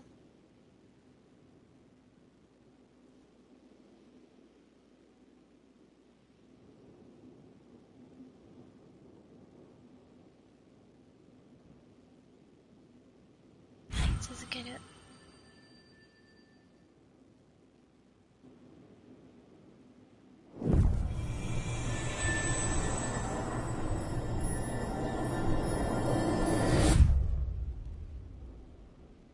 うわあ、今鳥肌だった。I guess her journey was over. But I have no idea. It was only a dream. A distraction from tomorrow. I don't think dreams normally bring back to memory so many important feelings. Maybe it was just a dream, but it was also a gift. Yeah, I suppose. But tomorrow we're getting on a plane to the last place on Earth I want to be. The only person that would have made the trip worth it is gone. You're going to see him and be with him one last time before you say goodbye. I have one last quote for you by Emerson, sealed in an imaginary letter from me to you. It is the secret of the world that all things subsist and do not die, but only retire a little from sight and afterward return again. Go to sleep, my love. We have a big day tomorrow, but I'll be there with you every step of the way. Thank you. Thanks for listening. Good night, Rachel. Good night, Joseph.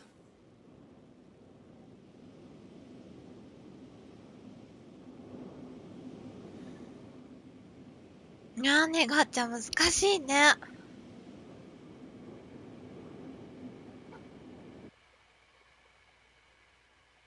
悩んだの。まあ、ね。まあ、どういう経緯で離れちゃったのかわかんないけど、ね、なんか、ごめんね、かな、とか、思ったんだけど、なんかもし自分が、あ、始まる。後でね。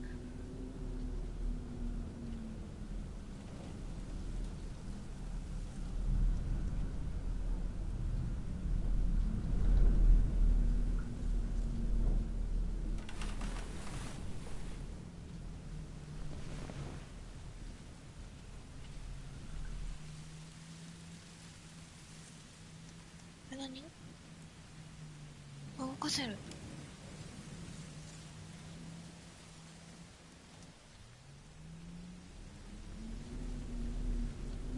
電話鳴ってる。You're probably thinking, what is going on? And that was definitely my intention for this epilogue part of the first tree. This is my favorite part. This is the part I'm most proud of. And it definitely, it's supposed to evoke this, what is going on? Where am I? I was not expecting this. When I was marketing and blogging about making the game, I never showed anyone this part. I never told anyone. I never shared screenshots. I wanted it to be a complete surprise. And I also wanted it to feel a little creepy because it's totally inspired by those nights where you wake up in the middle of the night and you can just hear the sounds of the wind outside the house and you can't sleep. So you walk around in this twilight stupor.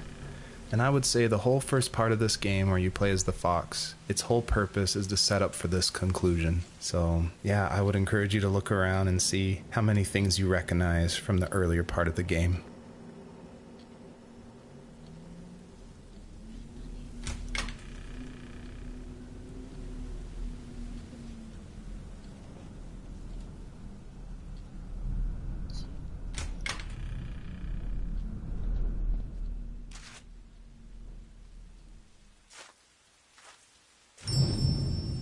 I tried hard to foreshadow this epilogue just because I wanted it to be a surprise, but I didn't want it to feel too out of place that it would be humorous. And so Joseph, earlier in the game, he would say things like, I felt like I was right behind the fox the whole time. In my mind, the camera perspective acts as a metaphor for who the player is, what they're seeing. If the camera represents Joseph, or just like that video game trope of having the camera follow you. I guess the big question I wanted the player to ask themselves, is this a dream as well? And if so, does that even matter?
するんだ。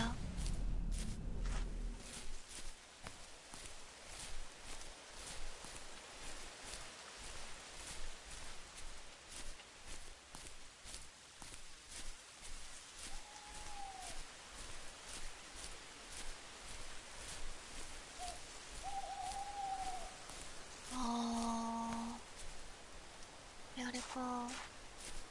お父さんとキャンプしたとかな。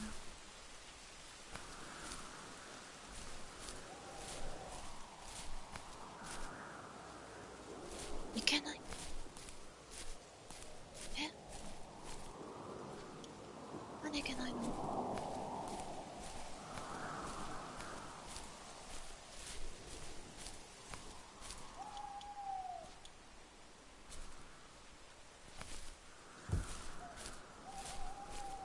なんかあれかな。なんか飛ばしてるんだな。どれだ？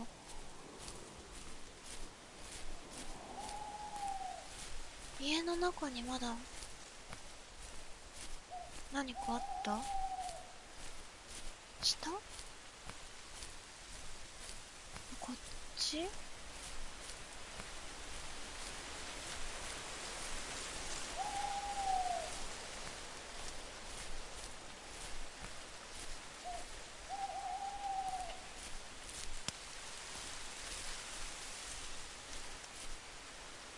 車。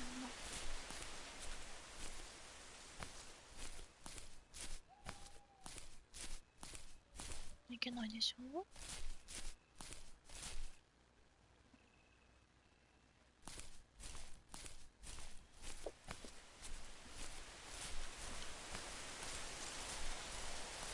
待って、まさかね、人の視点に切り替わると思ってなかったから、若干テンパっております。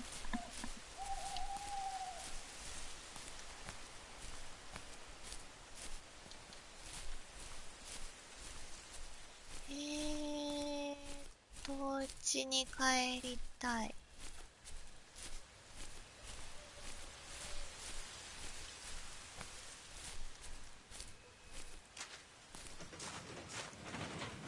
怖っ。びっくりするじゃん。やめて。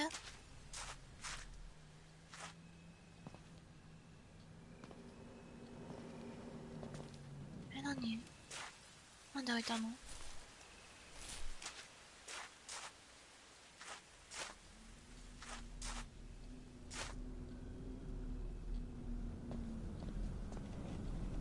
なんかやだ、ホラーっぽくって。あ。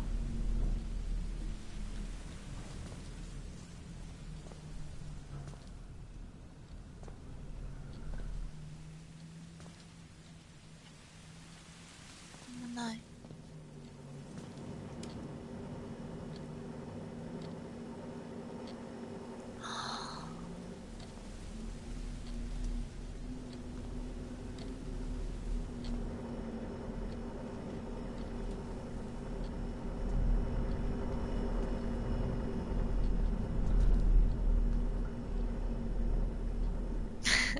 もうちょっとさ、なんか、いい音楽がいいな。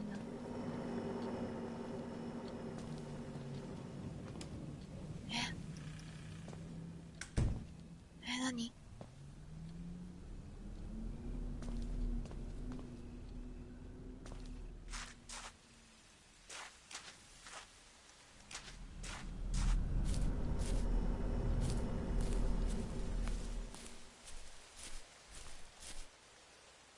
どうすんの？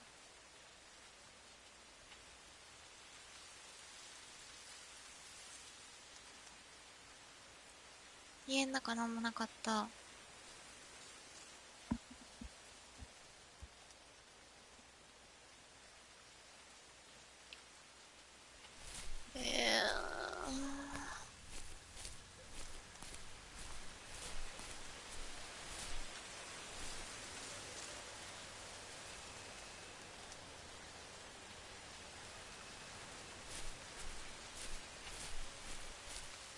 これ聞いたでしょ？あそこ光ってる？あ、違う、これだ。んー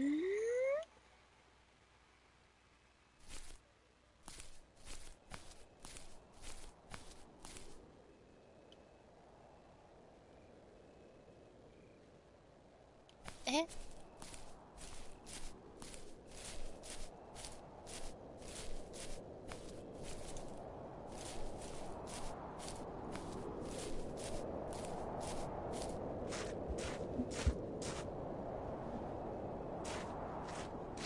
いや、もうこっちも出れないでしょ。ヒント、テントの中。はい。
What the hell?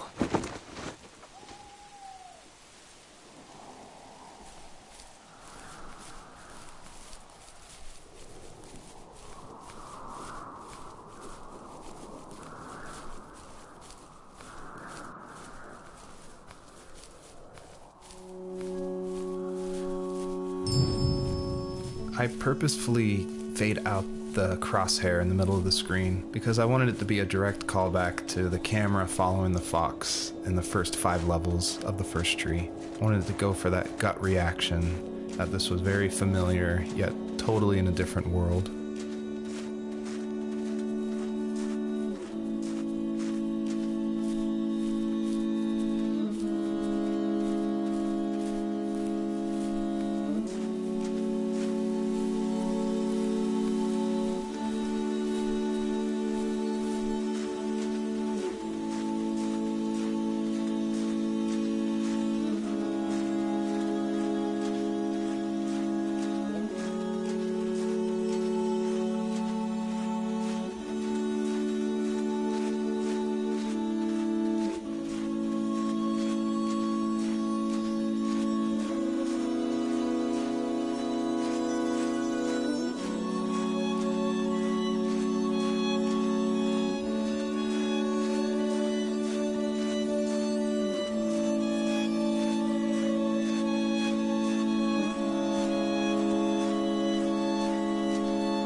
Thank you for making it to the end of my game. And I hope you enjoy the personalized message that is featured on the trunk of this tree. It's a message submitted by another player that's retrieved from a database, and it's retrieved at random. And I did this because I wanted people, even if they feel alone through trials of death, that there is a community, an invisible community supporting each other. So thanks for playing.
終わった。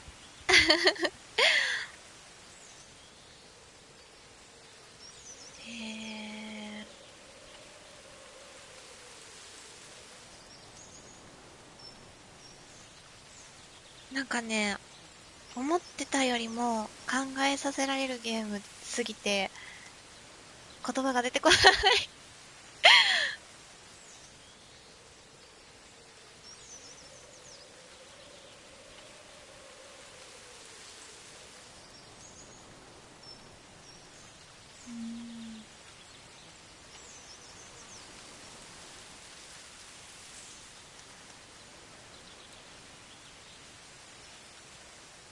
いやー、今度あれだね、あっちゃん、身も蓋もある話、何かをしないとね。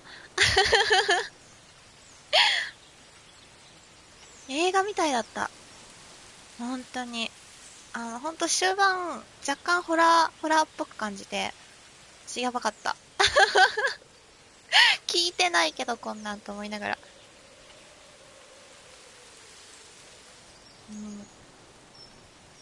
なんか、何も言えないや。したかった。気になってたゲーム。ちょうどいい時間で終わってよかった。そう、雑談ゲームしないとね。しよう。ちょっと、今日はこれについて一人で考えながら、なんか、しとこう。終わります。なんとも締まりの悪い。ながちゃんありがとね。お疲れ。